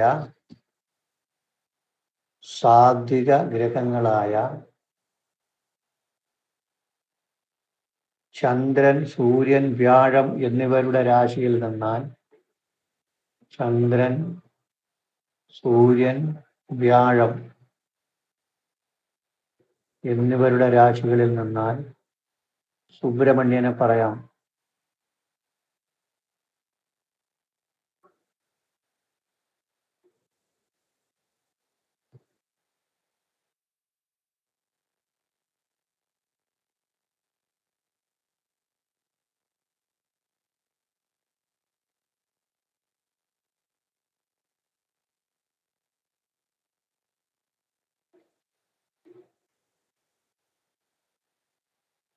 അടുത്ത ലൈനിൽ ചൊവ്വ യുഗ്മരാശികളിൽ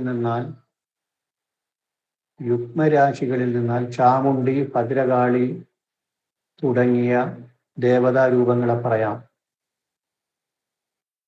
ചാമുണ്ഡി, ഭദ്രകാളി തുടങ്ങിയ ദേവതാരൂപങ്ങളെ പറയാം.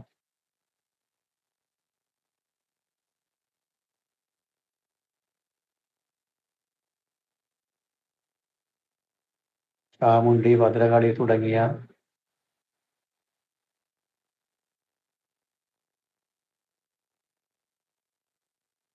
ഉഗ്രരൂപങ്ങളെ പറയാം. ദേവതാ രൂപങ്ങൾ, ദേവീ രൂപങ്ങളെ പറയാം. ചാമുണ്ഡി, ഭദ്രകാളി തുടങ്ങിയ ദേവീ രൂപങ്ങളെ പറയാം.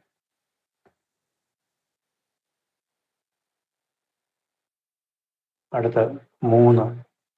അപ്പോൾ വ്യാഴത്തിൻ്റെയും ചന്ദ്രന്റെയും സൂര്യന്റെയും രാശിയിൽ നിന്നാൽ സുബ്രഹ്മണ്യൻ. യുഗ്മരാശികളിൽ നിന്നാൽ നമുക്ക് യുഗ്മരാശികളിൽ മീനത്തിനെ ഒഴിവാക്കിക്കൊള്ളണം.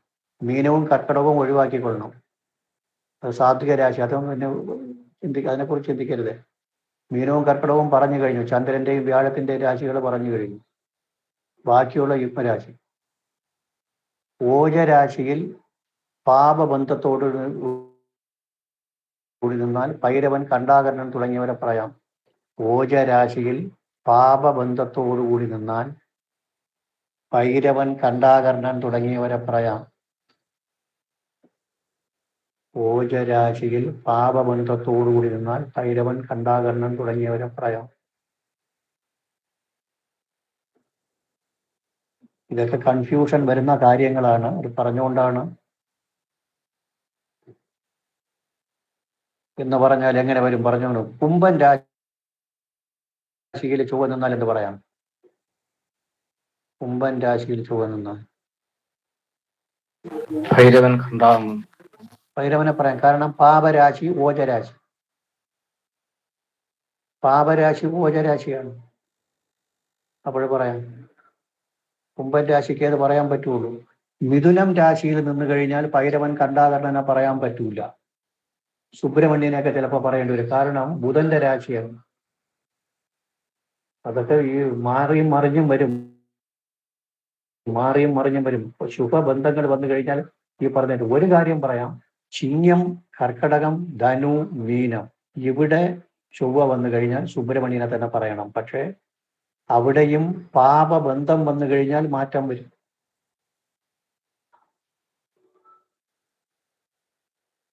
അങ്ങനെയൊക്കെ ഉണ്ട്.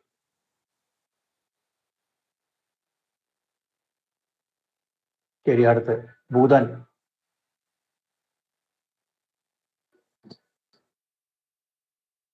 ബുധൻ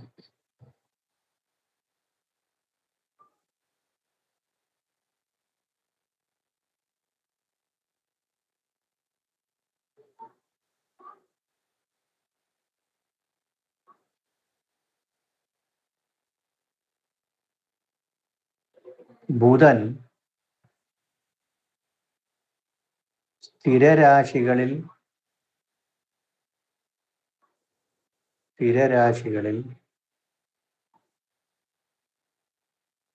ഒന്നും രണ്ടും ദ്രേക്കാണത്തിൽ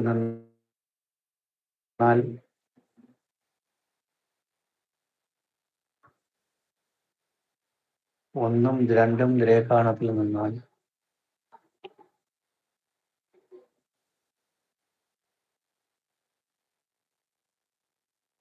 ശ്രീകൃഷ്ണ സ്വാമിയെ പറയണം.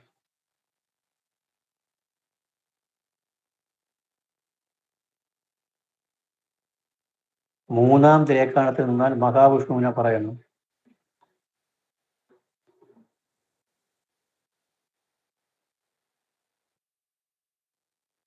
ശരരാശിയിലും ഉഭയരാശിയിലും നിന്നാൽ ശ്രീരാമൻ, ശ്രീകൃഷ്ണൻ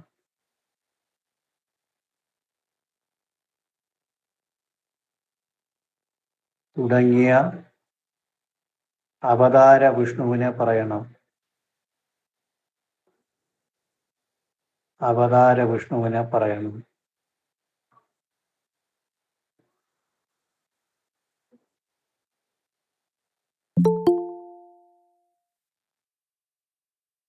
അതായത് ബുധൻ സ്ഥിരരാശിയിൽ ഒന്നും രണ്ടും ദ്രേക്കാണത്തിൽ നിന്നാൽ ശ്രീകൃഷ്ണസ്വാമിയെ പറയണം. മൂന്നാം ദ്രേക്കാണത്തിൽ നിന്നാൽ മഹാവിഷ്ണുവിനെ പറയണം. ശരരാശിയിലും ഉഭയരാശിയിലും നിന്നാലും ശ്രീരാമൻ, ശ്രീകൃഷ്ണൻ തുടങ്ങിയ അവതാരങ്ങളെ പറയും. ഒരു കാര്യം മാത്രമേ അറിയേണ്ട ആവശ്യമുള്ളൂ.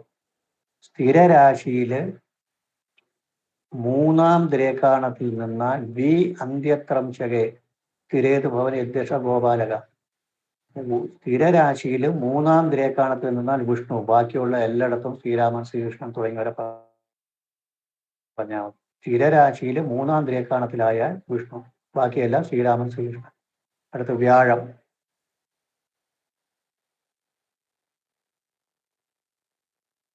വ്യാഴം സർവേശ്വര കാരകത്വമുള്ള ഗ്രഹമാണ്.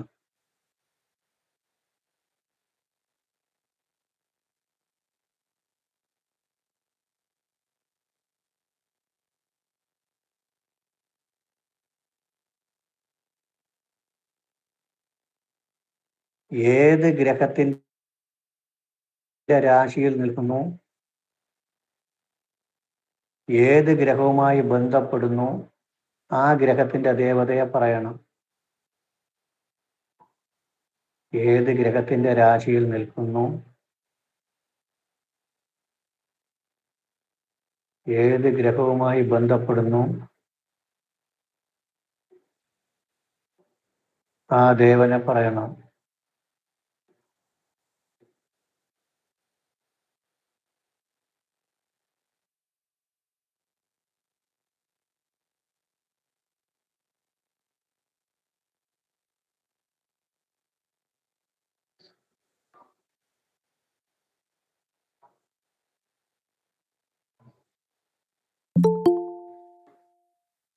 അടുത്ത ശുക്രൻ. ശുക്രൻ ബലവാനാണെങ്കിൽ അന്നപൂർണേശ്വരി ലക്ഷ്മിയെയും, ബലമില്ലെങ്കിൽ യക്ഷിയെയും പറയണം. ശുക്രൻ ബലവാനാണെങ്കിൽ അന്നപൂർണേശ്വരി, ലക്ഷ്മി എന്നിവരെയും, ബലമില്ലെങ്കിൽ യക്ഷിയെയും പറയണം.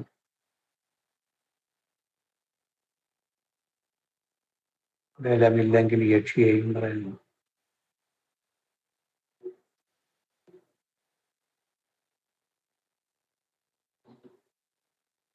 അടുത്ത ശനി. ശാസ്താവ്,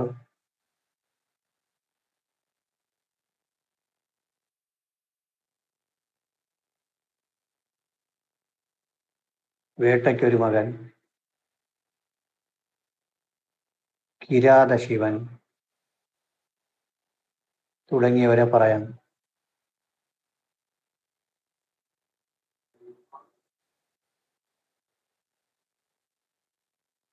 കിരാത ശിവൻ തുടങ്ങിയവരെ പറയണം.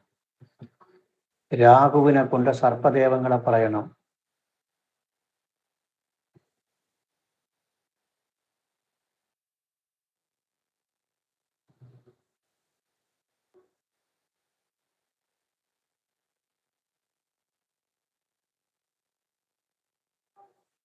മാന്യെ കൊണ്ട് പ്രേതബന്ധത്തെ പറയണം.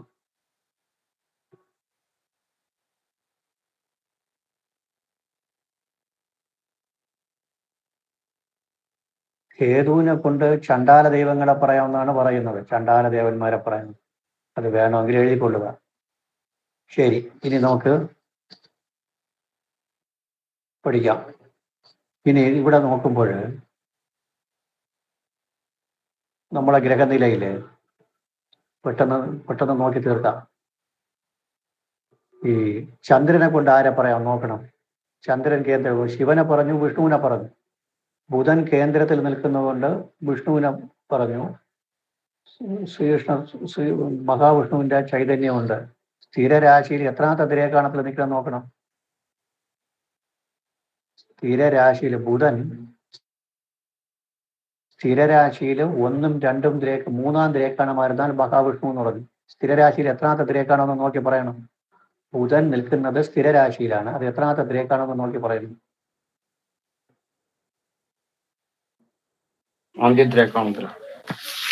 എത്ര? 3-ാം ദ്രേക്കാണ്. Very correct. എല്ലാവർക്കും മനസ്സിലായോ?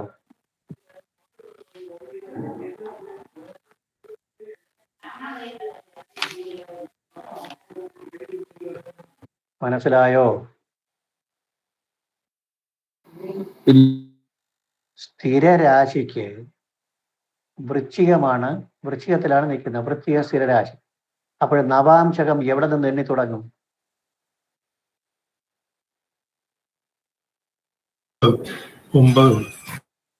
9 ഏത് രാശി? കർക്കിടകം. കർക്കടകം, ചിങ്ങം, കന്നി മൂന്ന് നവാംശകാവുമ്പോൾ എത്ര ദ്രേക്കാണമായി? ഒരെണ്ണം പോയി. ഒരെണ്ണം ആദ്യത്തെ പോയി. ആദ്യത്തത് പോയി. അതായത് ബുധൻ നിൽക്കുന്നത് സ്ഥിരരാശിയിൽ. സ്ഥിരരാശിക്ക് 9 ദ്രേക്കം നമ്മൾ നവാംശകം എണ്ണി തുടങ്ങേണ്ടത് 9 കർക്കടകം, ചിങ്ങം, കന്യാകുമ്പോൾ 1 ദ്രേക്കാണമായി. തുലാം, വൃശ്ചികം, ധനുവാകുമ്പോൾ 2 ദ്രേക്കാണമായി. മകരത്തിലാണ് നിൽക്കുന്നത്, അപ്പോൾ 3 ദ്രേക്കാണ്. 3 ദ്രേക്കാണമായാൽ സാക്ഷാൽ മഹാവിഷ്ണു തന്നെയാണ്. അതാണ് സാളഗ്രാമം ഉണ്ടെന്ന് അവർ പറഞ്ഞു. സാളഗ്രാമമുണ്ട്. സാളഗ്രാമം ഉണ്ടാകുമ്പോഴും മഹാവിഷ്ണുവിന്റെ ചൈതന്യം അവിടെ ഉണ്ട്. മഹാവിഷ്ണുവിന് അവിടെ പ്രതിഷ്ഠയായിട്ട് അങ്ങനെ ഒന്നും വച്ചിട്ടില്ല. ഒരു സങ്കല്പമാണ്. വാർഷികമായിട്ട് പ്രതിഷ്ഠകളില്ലെന്നുണ്ടെങ്കിൽ വാർഷികമായിട്ട് ഒരു പൂജ കൊടുത്താൽ മതിയാകും. അത് നമ്മൾ കവടിക്ക് ഒഴിവ് നോക്കും. ഇതൊക്കെ കവടി വെച്ച് പറഞ്ഞു തരേണ്ട കാര്യങ്ങളാണ്. കേന്ദ്രത്തിൽ നിൽക്കുന്ന ബുധൻ എഴുതിക്കൊള്ളണം. അടുത്ത പോയിന്റ് എഴുതിക്കൊള്ളണം. സ്ഥിരരാശിയിൽ 3 ദ്രേക്കാണത്തിലായതുകൊണ്ട് മഹാവിഷ്ണുവിനെ പറയാം. കേന്ദ്രത്തിൽ നിൽക്കുന്ന ബുധൻ സ്ഥിരരാശിയിൽ 3 ദ്രേക്കാണത്തിലായതുകൊണ്ട്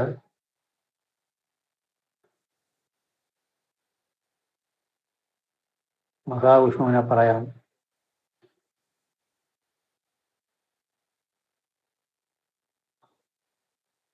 അവിടെ സാളഗ്രാമം ഉപയോഗിച്ചു വരുന്നു. അതുകൊണ്ട് മഹാവിഷ്ണു ചൈതന്യമുണ്ട്.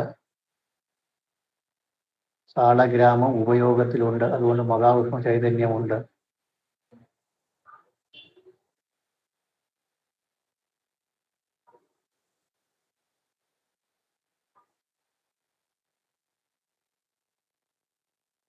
അടുത്ത പോയിന്റ്.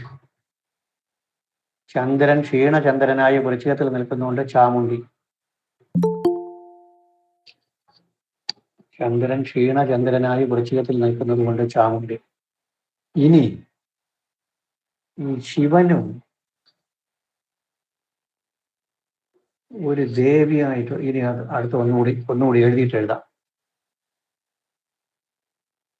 ഇനി വ്യാഴം കേന്ദ്രത്തിൽ നിൽക്കുന്നത് ആരെയാണ് സൂചിപ്പിക്കുന്നത് നോക്കണം. വ്യാഴം 10 നിൽക്കുകയല്ലേ.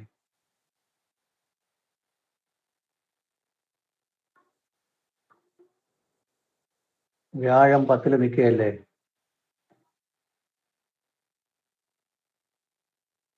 അത് ഏത് ദേവനെ സൂചിപ്പിക്കുന്നത്? എല്ലാം ഇതിനകത്തിന് കിട്ടും. ഇപ്പൊ എഴുതിയ നോട്ട് കംപ്ലീറ്റ് ഇതിനകത്ത് വരും.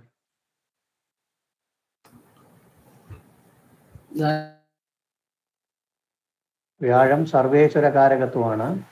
നിൽക്കുന്ന രാശിയുടെ ഉടമസ്ഥനെയും അത് വീക്ഷിക്കുന്ന സ്ഥലത്തെയും പറയണം. വ്യാഴം ചന്ദ്രനെ വീക്ഷിക്കുന്നുണ്ട്. അപ്പോൾ ചന്ദ്രന്റെ ദേവതയെ നമ്മൾ പറഞ്ഞു. ബുധനെ വീക്ഷിക്കുന്നുണ്ട്. ബുധന്റെ ദേവതയെ പറഞ്ഞു. ഇനി വ്യാഴം നിൽക്കുന്നത് ശുക്രന്റെ രാശിയിലാണ്. ശുക്രനെ വീക്ഷിക്കുകയും ചെയ്യുന്നുണ്ട്. ലക്ഷ്മിയെ പറയാം. ആരെ പറയാം? ലക്ഷ്മിയെ പറയാം. ലക്ഷ്മിയെ എങ്ങനെ പറയും? ശുക്രൻ നിൽക്കുന്നത് ശനിയുടെ രാശിയിലല്ലേ. യക്ഷിയെ പറയാം. യക്ഷിയുടെ സങ്കല്പമൊക്കെ അവിടെ ഉണ്ട്. ഇതെല്ലാം ഉണ്ടായിരുന്ന കാര്യങ്ങളാണ്. യക്ഷി സങ്കല്പത്തിൽ പൂജയൊക്കെ അവർ കൊടുത്തു വരുന്നുണ്ട് യക്ഷിക്ക്. ഇങ്ങനെയാണ് പറയേണ്ടത്. വ്യാഴം സർവേശ്വര കാരകനാണ്. നിൽക്കുന്നത് ശുക്രന്റെ രാശിയിൽ. ശുക്രൻ ശനിയുടെ രാശിയിൽ നിൽക്കുന്നുണ്ട്. സ്വക്ഷേത്രമോ ഉച്ചമോ മൂലത്രികോണമോ ഒന്നുമില്ല. അങ്ങനെ നല്ല രീതിയിൽ നിന്നെങ്കിൽ ലക്ഷ്മിയെ പറയാമായിരുന്നു. എങ്കിലും വിഷ്ണുവിനെയും ലക്ഷ്മിയെയും പറയാമായിരുന്നു. പക്ഷെ ലക്ഷ്മിയെ പറയാൻ വഴിയില്ല. യക്ഷി അവിടെ ഉണ്ട്. യക്ഷി തന്നെയാണ്. കേന്ദ്രത്തിൽ നിൽക്കുന്ന വ്യാഴം ശുക്രന്റെ രാശിയിലാണ്. എഴുതണം. യക്ഷിയെ എങ്ങനെയാ പറഞ്ഞത്? യക്ഷിയെ ആവണമെങ്കിൽ ശുക്രന് നീചമാവണ്ടേ? നീചമാകണമെന്നുള്ള നിർബന്ധമില്ല. ബലമില്ലെങ്കിൽ പറയാം. മോശമായ രാശികളിൽ പാപബന്ധത്തിലൊക്കെ വന്നാൽ പറയാം. ചൊവ്വയുടെ വെട്ടി കിടക്കണു, ശനിയുടെ രാശിയിലാണ് നിൽക്കുന്നത്. ലക്ഷ്മിയെ പറയാൻ പറ്റൂല.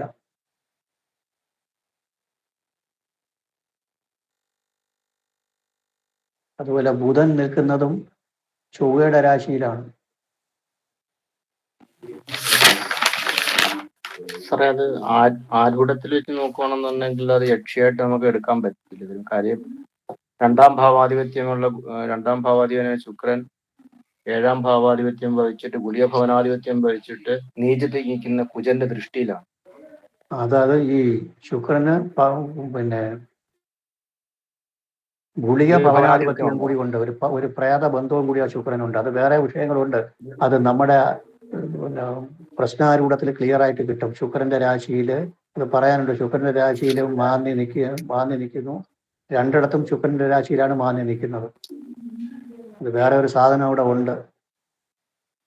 അതാ കുജന്റെ നീചത്തിൽ നിൽക്കുന്ന കുജന്റെ ദൃഷ്ടിയിലുമാണ്. പ്രശ്നാരൂഢത്തിൽ നോക്കുമ്പോൾ ആരൂഢാധിപനായ കുജന്റെ 4 നിൽക്കുന്ന കുജന്റെ ദൃഷ്ടിയിലുമാണ്. ഇനി ഒരു കാര്യം കൂടെ ഉണ്ട്, അതും കൂടി പറഞ്ഞുതരാം. ഈ ലഗ്നം പറയുന്നത് മാതൃവിധേയോ എന്ന് പറയുന്നുണ്ട്. അതിന്റെ അർത്ഥം എന്താണ്? അമ്മയെ അനുസരിക്കുന്നു, അമ്മയ്ക്ക് വിധേയപ്പെട്ട, അമ്മയോട് വിധേയത്വമുണ്ട്. അപ്പോൾ ഒരു ദേവീ രൂപം കൂടി അവിടെ കാണണ്ടേ?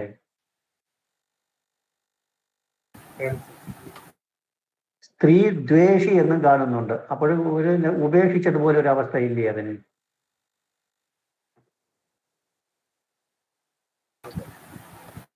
സ്ത്രീ ദ്വേഷി എന്ന് വെച്ചാൽ സ്ത്രീകളെ ദ്വേഷിക്കുക, അപ്പോൾ ഒരു ഉപേക്ഷിച്ച അവസ്ഥ. മാതൃവിധേയോ, മാതാവിന്റെ അടുത്ത് വിധേയത്വം വേണമെന്നും പറയുന്നു. ഇനി ഒരു കാര്യം നോക്കണം, സൂര്യനും ചന്ദ്രനും കൂടി അംശിച്ചിരിക്കുന്നത് എങ്ങനെയെന്ന് നോക്കണം.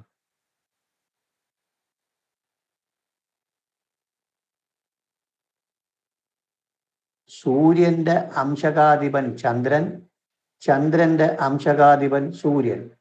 സൂര്യൻ ശിവൻ, ചന്ദ്രൻ ദേവി, രണ്ടും പരസ്പരം അങ്ങോട്ടും ഇങ്ങോട്ടും ഒരു നവാംശകങ്ങൾ പരിവർത്തനം വന്നിട്ടുണ്ട്. അപ്പോൾ ഇവർ തമ്മിൽ ഒരു ലിങ്ക് ഉണ്ട് എന്നുള്ളതിന്റെ തെളിവ് ഇനി എന്തെങ്കിലും വേണോ?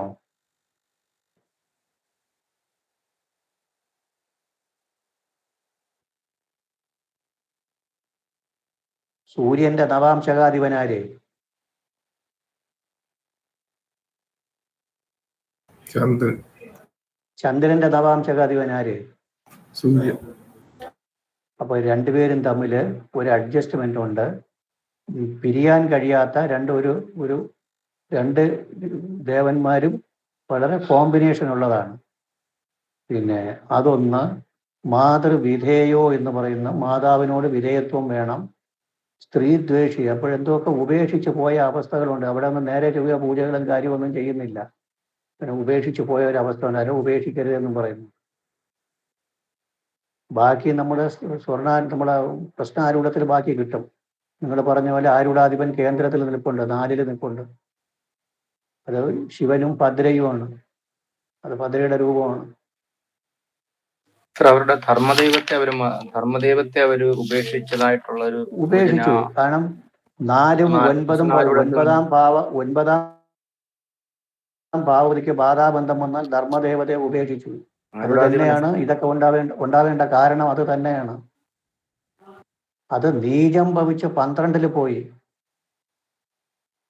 എന്നിട്ട് 12ാം ഭാവവതി ചെന്ന് 4 നിൽക്കണമെന്ന് വെച്ചാൽ അർത്ഥം എന്താണ്?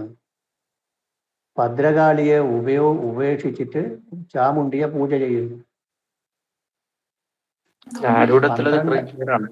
ആരൂഢം വെച്ച് നോക്കുകയാണെന്നുണ്ടെങ്കിൽ കർക്കിടകൻ രാശിയിൽ കുജൻ നീചത്തിലാണ്. ചന്ദ്രനും കുജനും പരിവർത്തനത്തിലാണ്. 4ാം ഭാവത്തിന് അഷ്ടമത്തിൽ മറഞ്ഞു പോവുകയും ചെയ്യും.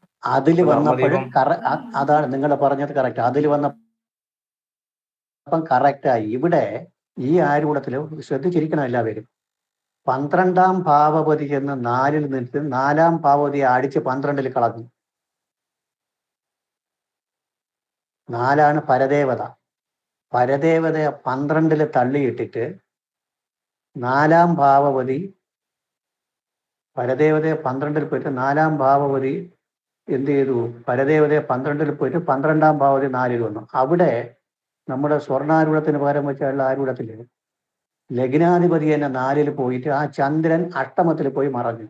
അപ്പോൾ ചാമുണ്ടിക്ക് സ്ഥാനം അവിടെ വന്നില്ല, അഷ്ടമത്തിൽ പോയി മറഞ്ഞു. അപ്പോൾ എന്ത് മനസ്സിലാക്കാമെന്ന് ചോദിച്ചാൽ ഭദ്രയെ ഉപേക്ഷിച്ചിട്ട് ചാമുണ്ടിയെ പൂജിച്ചു.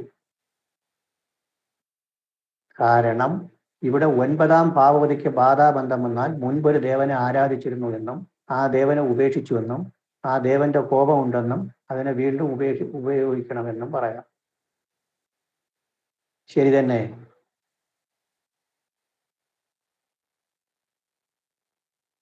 ശരി തന്നെയോ?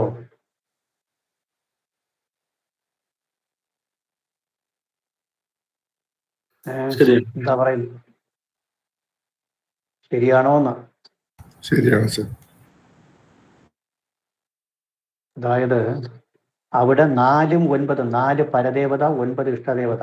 അതിന്റെ സ്ഥാനം 12 പോയി, ബാധയായിട്ട് 12 പോയി. 12 ആകുമ്പോൾ വ്യയം ച പതനം, വ്യയം വന്നു.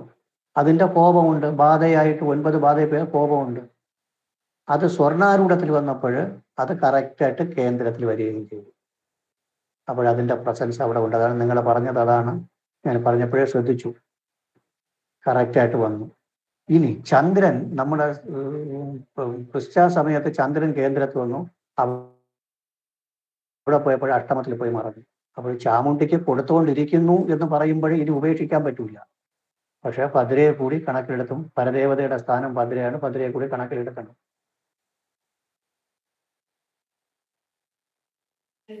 അവര് സ്വയംകൃതമായിട്ടുണ്ടാക്കിയ വിഷയമാണ്. കാരണം 4-ാം ഭാവാധിപൻ വൃശ്ചികൻ രാശിയിൽ പോയത് കൊണ്ട് കഴിഞ്ഞാൽ വൃശ്ചികൻ രാശി സ്വയംകൃത രാശിയാകാൻ വേണ്ടി പ്രശ്നങ്ങളെല്ലാം അവർ സ്വന്തമായിട്ട് ഉണ്ടാക്കിയ പ്രശ്നങ്ങളാണ്. എല്ലാം സ്വന്തമായിട്ട് അവിടെ കിടന്ന് ഭയങ്കര ഒരു പൂജാരി കൊണ്ട് ഭയങ്കരമായ പ്രശ്നക്കാരനാണ് അയാള്. എല്ലാ പരിപാടികളും കയ്യിലുണ്ട്, എല്ലാ പരിപാടികളും കയ്യിലുണ്ട്. കുസ്ത്രീക എന്ന് വരെ പറയുന്നുണ്ട്.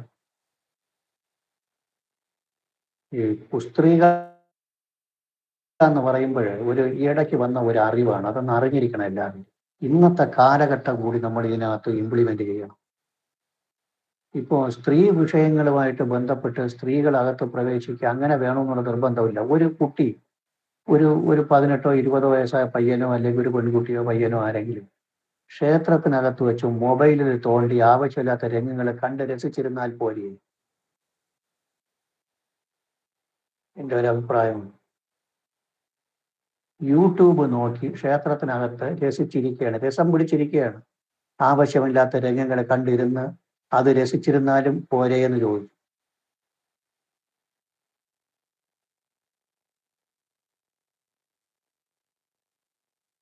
അതേക്കുറിച്ച് നിങ്ങളുടെ അഭിപ്രായം എന്താണ്? അത് മതിയല്ലോ. മതി. സാറ് ഇതൊന്നും പഴയ ഗ്രന്ഥങ്ങളിൽ എഴുതപ്പെടാൻ വഴിയില്ല. പുതിയ തലമുറയിൽ വരുന്നതാണ്. അത് സ്ഥിരമായിട്ട് നടന്നുകൊണ്ടിരുന്ന, അത് ക്ഷേത്ര ഭാരവാഹികളോ ചിലപ്പം പൂജ ചെയ്യുന്ന പോറ്റിമാരും കൊച്ചു പയ്യന്മാരാണെങ്കിൽ അവർ ചിലപ്പോൾ കണ്ടെന്നിട്ട് ഇരിക്കാം. അവരുടെ റൂമിനകത്ത് കയറി ഇരുന്നിട്ട് കണ്ടുകൊണ്ടിരിക്കുകയോ അല്ലെങ്കിൽ പയ്യന്മാരായി കൊള്ളുകയോ പയ്യന്മാരൊന്ന് കാണുകയോ ഒരു സ്ഥിരം പരിപാടിയായിരുന്നാൽ കണ്ട് രസിക്കരുത്. അതിലാണ് രസം. അല്ലാതെ ഇപ്പോൾ പെട്ടെന്നൊന്ന് കണ്ടുകൊണ്ട് പോകുക, അതൊക്കെ വേറെ ചിലപ്പോൾ എന്തെങ്കിലും ആവശ്യത്തിന് വേണ്ടി നോക്കി എന്നതിൽ തെറ്റില്ല. അതിനെ കണ്ട് രസിച്ചിരിക്കുമ്പോൾ അവരതിനെ കണ്ട് രസിക്കുകയാണ്, അതും മതി. കുസ്ത്രീക എന്ന് പറയുമ്പോൾ അങ്ങനെ വന്നാലും മതി. പ്രശ്നാരൂഢത്തിൽ 7-ാം ഭാവാധിപനായ ശുക്രൻ കുജന്റെ ദൃഷ്ടിയിലാണ്. അത് തന്നെ പറയേണ്ട കാര്യം, അത് തന്നെ പറഞ്ഞത്. ശുക്രനും ചൊവ്വയും കൂടി പരസ്പരം ദൃഷ്ടി, അത് കണ്ടില്ലെന്ന് നടിക്കാൻ പറ്റൂല. ശുക്രൻ കർമാധിപതിയാണ്, കർമ്മദോഷമുണ്ട്. കർമാധിപതി 6-ൽ പോയാലേ കർമ്മത്തെ നമ്മൾ ഏതെങ്കിലും ഒരു ഭാവപതി 6-ൽ പോയി അപ്പോൾ കർമ്മസ്ഥാനം അത് ആര്? കർമാധിപതി ആര്? 10-ാം ഭാവാധിപതി എന്ന് വെച്ചാൽ ആര്?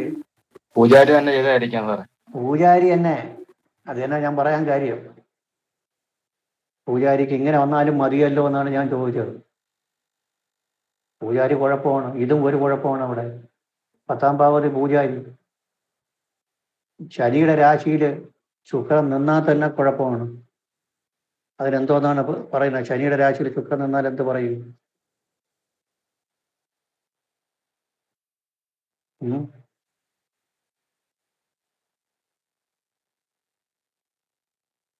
ശനിയുടെ രാശിയിൽ ശുക്രൻ നിന്നാൽ എന്ത് പറയും?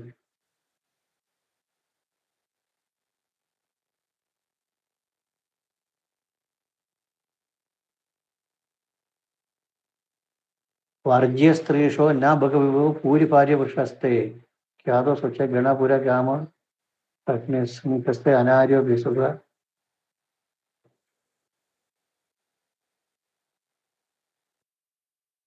സ്ത്രീകളുമായിട്ട് ബന്ധപ്പെട്ട വിഷയങ്ങൾ വരും. ശനിയുടെ രാശിയിൽ ശുക്രനും ശുക്രന്റെ രാശിയിൽ ശനിയും നിൽക്കുന്നത് നല്ലതല്ല. അതും പോയിട്ട് 6 പോയി ചൊവ്വയുടെ ദൃഷ്ടി, അത് മാത്രം മതി. ശുക്രേ ബലോനെ ശനിവർഗ സപ്തേ ദാസ്യാദിശക്ത ശനിയുക്ത ദൃഷ്ടയെ.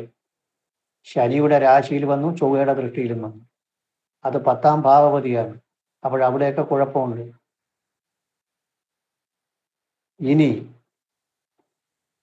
നമ്മളെ മറ്റേ ആരൂഢത്തിൽ 10ൽ ആര് നിൽക്കണം നോക്കണം. 10ൽ ആര് നിൽക്കുന്നേ?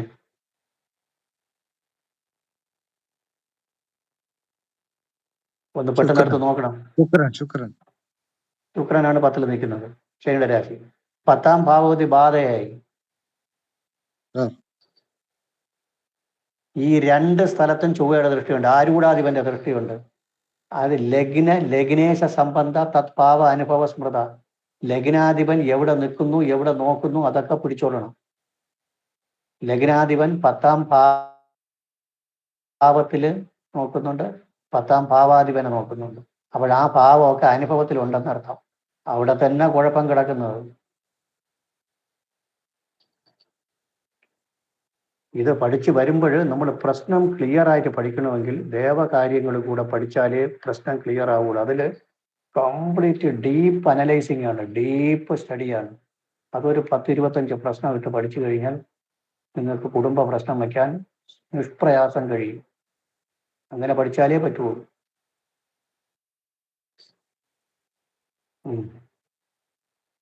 അപ്പോൾ ചന്ദ്രനെ പറ്റി പറഞ്ഞു. ശുക്രൻ യക്ഷിയാണ്. ഇപ്പൊ ഞാൻ പറഞ്ഞു വന്നത്, ലഗ്നം പറയുന്നത് ലഗ്നാധിപനും ഇല്ല, സൂര്യനും ചന്ദ്രനും അംശകാധിപൻ പരസ്പരം മാറി വരുന്നു. സൂര്യന്റെ അംശകാധിപൻ ചന്ദ്രൻ, ചന്ദ്രന്റെ അംശകാധിപൻ സൂര്യൻ. ലഗ്നം പറയുന്നത് തന്നെ മാതൃവിധേയോ സ്ത്രീ ദ്വേഷി. അപ്പോൾ ഒരു സ്ത്രീ രൂപത്തെ ഉപേക്ഷിച്ചതായി കാണാം. മാതൃനോട് വിധേയത്വം കാണിക്കണമെന്നും പറയുന്നു. 4ഉം 9ഉം ഭാവവതിയായ പരദേവതാ സ്ഥാനത്തുള്ള ചൊവ്വ ബാധകാധിപത്യം വെച്ച് 12ൽ പോയത് ഒരു ദേവിയെ ഉപേക്ഷിച്ചതിന്റെ സൂചനയാണ്. അതിനെ തിരിച്ച് പൂജിക്കണം എന്ന് എഴുതണം. ലഗ്നം മാതൃവിധേയോ സ്ത്രീദ്വേഷി എന്നാണ് സൂചിപ്പിക്കുന്നത്. മാതൃയോ സ്ത്രീദ്വേഷി എന്നാണ് സൂചിപ്പിക്കുന്നത്.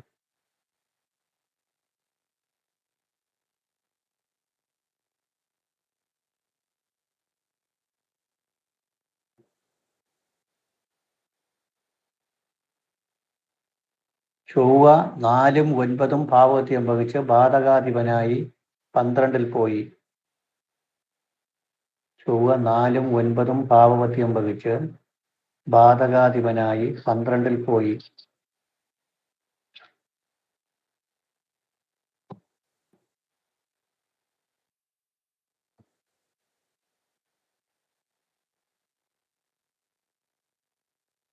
മുൻപ് ആരാധിച്ചിരുന്ന ഭദ്രകാളിയെ ഉപേക്ഷിച്ച് അതിൻ്റെ കോപമുണ്ട് എന്നർത്ഥം.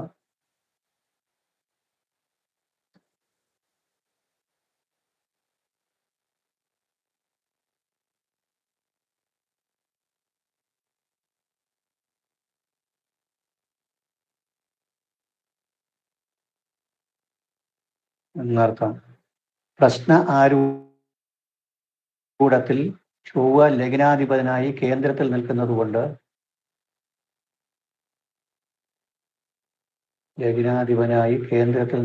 കൊണ്ട് ഭദ്രയുടെ സാന്നിധ്യമുണ്ട്.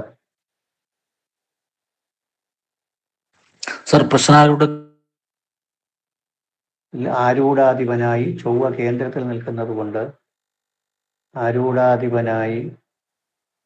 കേന്ദ്രത്തിൽ നിൽക്കുന്നത് കൊണ്ട് ഭദ്രകാളി സാന്നിധ്യം ഉറപ്പാണ്.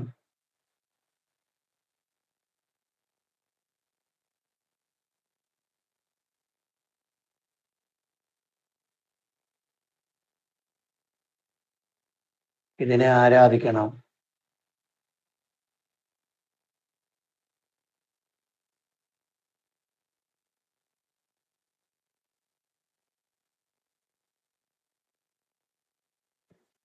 സൂര്യന്റെ അംശകാധിപൻ ചന്ദ്രൻ, ചന്ദ്രന്റെ അംശകാധിപൻ സൂര്യൻ.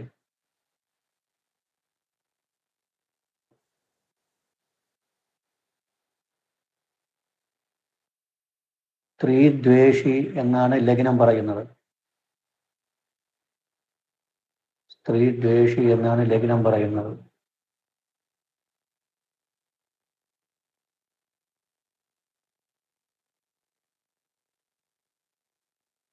മാതൃവിധേയോ എന്നും പറയുന്നുണ്ട്.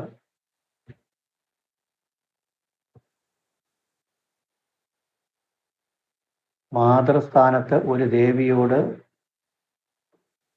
മാതൃസ്ഥാനത്തുള്ള ദേവിയോട് വിധേയത്വം ആവശ്യമാണ് എന്നർത്ഥം. വിധേയത്വം ആവശ്യമാണ് എന്നർത്ഥം.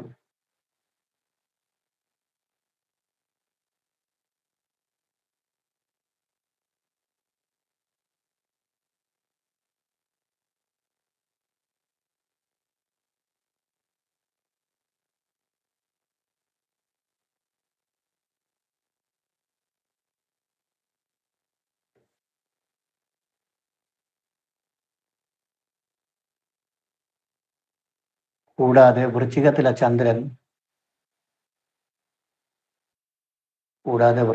ചന്ദ്രൻ, ശൈശവേ വ്യാധിദശ ജനകഗുരു വിയുക്ത,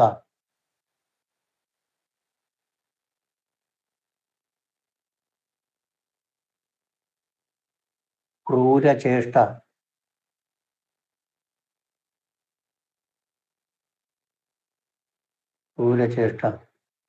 ശൈശവേ വ്യാധിദശ ജനകഗുരു വിയുക്ത ക്രൂരചേഷ്ട,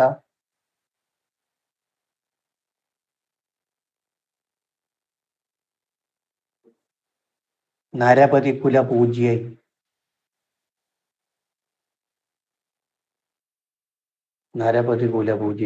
എന്നാണ് പറയുന്നത്.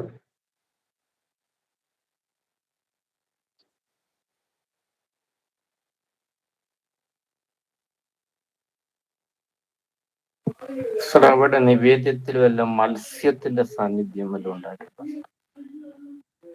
അതിനെക്കുറിച്ച് ചോദിച്ചില്ല ഞാൻ. നിവേദ്യത്തിലും മത്സ്യത്തിന്റെ സാന്നിധ്യം. 8ാം ഭാവം,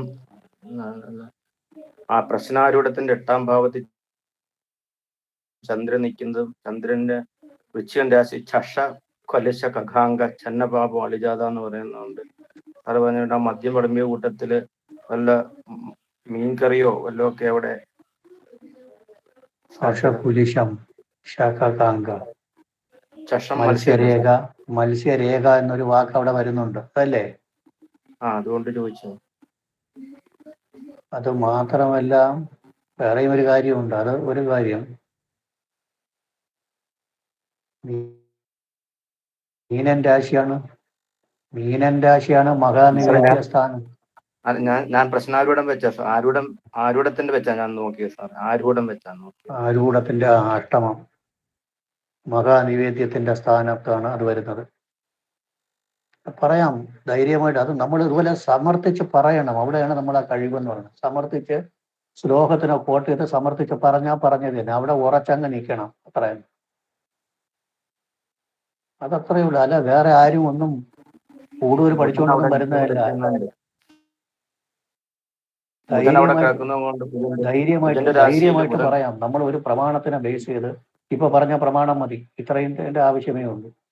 ശശകുലിശം എന്നൊക്കെ പറഞ്ഞിട്ട് പക്ഷിരേഖ, മത്സ്യരേഖ, മത്സ്യത്തിലൊരു ബന്ധം പറയുന്നുണ്ട്. അത് അഷ്ടമത്തിലാണ് നിൽക്കുന്നത്. മഹാനിവേദ്യത്തിന്റെ സ്ഥാനം. ചന്ന പാപപ്രവൃത്തികൾ മറച്ചു വയ്ക്കുന്ന സ്വഭാവം. അപ്പോൾ ഇങ്ങനെയൊക്കെ കൊടുത്തിട്ട് മറച്ചു വയ്ക്കുന്നത് ഒരു സ്വഭാവമാണ്. ക്രൂരമായ ചേഷ്ടകൾ ചെയ്യുന്നു, മറച്ചു വയ്ക്കുന്നു, കൊടുത്തിട്ട് മറച്ചു വയ്ക്കുന്നു. എന്തൊക്കെ അല്ലെങ്കിൽ മത്സ്യം കഴിച്ചുകൊണ്ട് വന്നിരുന്നുകൊണ്ട് ചെയ്താലും മതി. 10ാം ഭാവാധിപന്റെ ദൃഷ്ടി അവിടെ കിടക്കുന്നു, കണ്ടോ?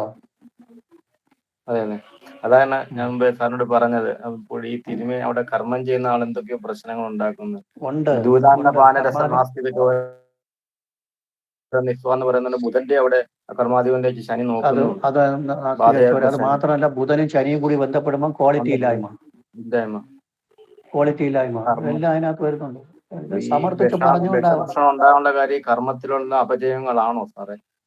അത് തന്നെ അവിടെ തന്നെ കുഴപ്പം. അത് ഞാൻ ഇന്ന് പറഞ്ഞില്ലെന്നേ ഉള്ളൂ, അടുത്ത ക്ലാസ്സിൽ പറയാമെന്ന് പറഞ്ഞ് മാറ്റി വെച്ചതാണ്. അയാൾ തന്നെ കുഴപ്പം, അത്രയും അയാൾ തന്നെ.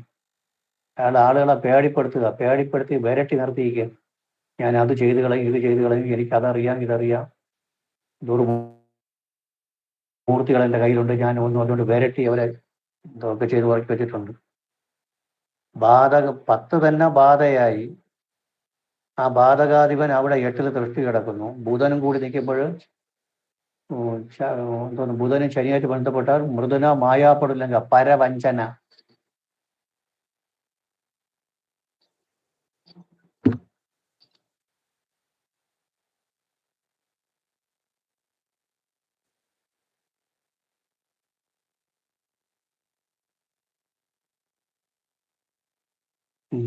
അപ്പോഴെങ്ങനെ എഴുതാം?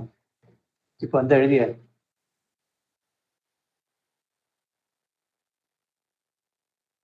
എന്തെഴുതി? ഇപ്പൊ എന്തെഴുതിയ പറയണം. ചന്നപാപ എന്നാണ് ചന്ദ്രൻ പറയുന്നത്. പാപപ്രവർത്തികൾ മറച്ചു വയ്ക്കുക,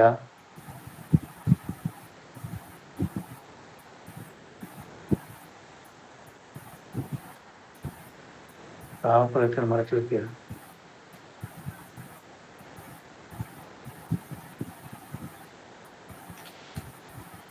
ക്രൂരമായ പ്രവർത്തികൾ ചെയ്യുക തുടങ്ങിയ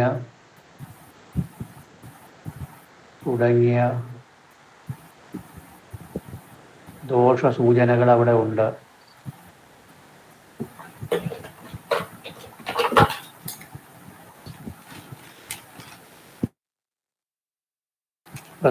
അടുത്ത ലൈനിൽ പ്രശ്നാരൂഢ പ്രകാരം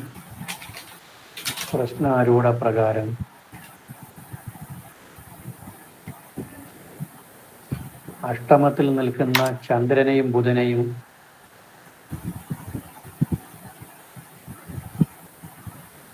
ബാധകാധിപനായ ശനി വീക്ഷിക്കുന്നു.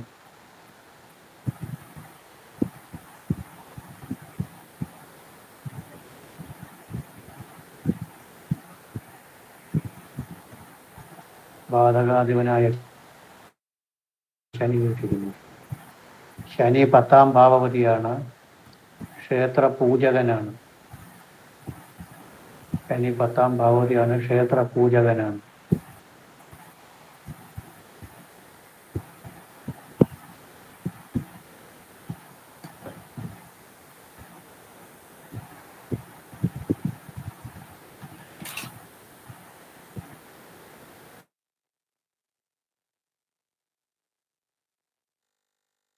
ആ ശനിയുടെ ദൃഷ്ടി ബുധന് വരുന്നത്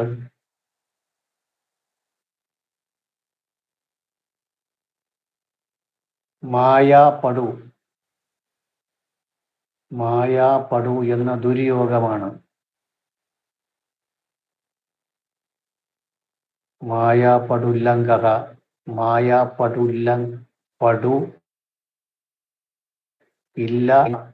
മായാപടുല്ലംഘക എന്ന ദുര്യോഗമാണ്. പരവഞ്ചനയിൽ താല്പര്യം എന്നർത്ഥം.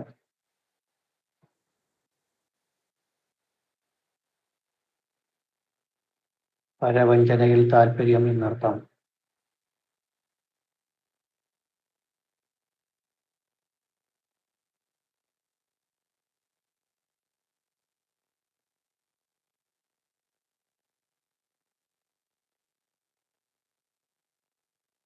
എട്ട് മഹാനിവേദ്യ സ്ഥാനമാണ്.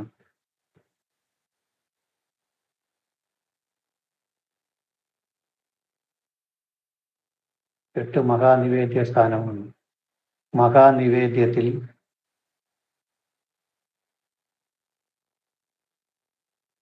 ആവശ്യമില്ലാത്ത നോൺ വെജിറ്റേറിയൻ ചേർക്കുന്നു എന്നർത്ഥം. മത്സ്യമോ മാംസമോ എന്തായിക്കൊണ്ട് പോട്ടെ.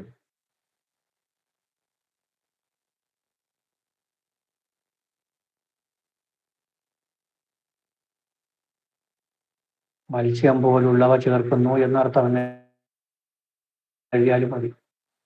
അല്ലെങ്കിൽ അല്ലെങ്കിൽ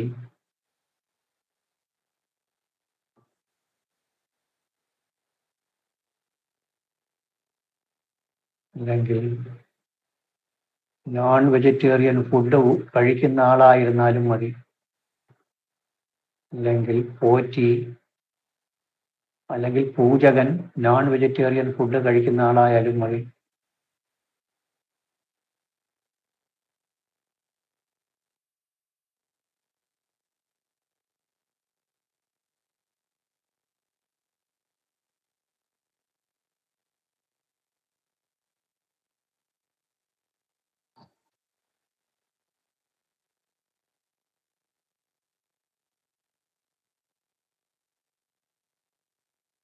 ഈ സമയം ഒരുപാടായി, അടുത്ത ക്ലാസ്സിൽ നോക്കിയാൽ പോരെ? നിങ്ങൾ ബാക്കി ഒന്ന് നോക്കി വയ്ക്കുമോ? നിങ്ങളുടെ മനസ്സിൽ തോന്നുന്നതെല്ലാം നമ്മളെല്ലാം ഒന്ന് കിണ്ടിക്കളച്ചിട്ടു നോക്കി എന്തൊക്കെ പ്രസന്റ് ചെയ്യാൻ പറ്റും അതൊക്കെ അടുത്ത ക്ലാസ്സിൽ പ്രസന്റ് ചെയ്യണം. ഇതിനകത്ത് ആ കുടുംബത്തിനെ എന്തൊക്കെ ബാധിച്ചിട്ടുണ്ട്. അപ്പോൾ ഇതൊക്കെയാണ് അവിടുത്തെ കുഴപ്പത്തിന് കാരണം. നമ്മൾ ഇനി ഒരു കാര്യം കൂടെ പറയാനുണ്ട്, അടുത്ത ക്ലാസ്സിൽ പറയാം. ശ്രദ്ധിച്ചില്ലെങ്കിൽ, പരിഹരിച്ചില്ലെങ്കിൽ സർപ്പധ്വംസനം ഉണ്ടാവും അടുത്ത പ്രാവശ്യം. ആരെങ്കിലും ഒരാളെ തട്ടും. അതാണ് രാഹുവിന്റെ നില. രാഹു നിൽക്കുന്ന നില കണ്ട, പാപമധ്യസ്ഥിതിയിൽ അഷ്ടമത്തിലാണ് രാഹു നിൽക്കുന്നത്. രണ്ടാമത്തെ ഗ്രഹനിലയിൽ രാഹു 12 പോയി. ഇനിയും ദോഷങ്ങളുണ്ട്, നോക്കിയെടുത്ത് മനസ്സിലാക്കി വെക്കണം. അടുത്ത ക്ലാസ്സിൽ പറഞ്ഞാൽ മതി. ഓക്കെ, ഓക്കെ സർ, നിർത്താമോ? Thank you. നന്നായിട്ട് പ്രിപ്പയർ ചെയ്ത് വരണം. ഈ പറഞ്ഞ നോട്ട് തന്നതിന് അത്രയും പഠിച്ചോളണം. നന്നാ പഠിച്ചോളണം, പഠിച്ച് പ്രിപ്പയർ ചെയ്ത് വരണം.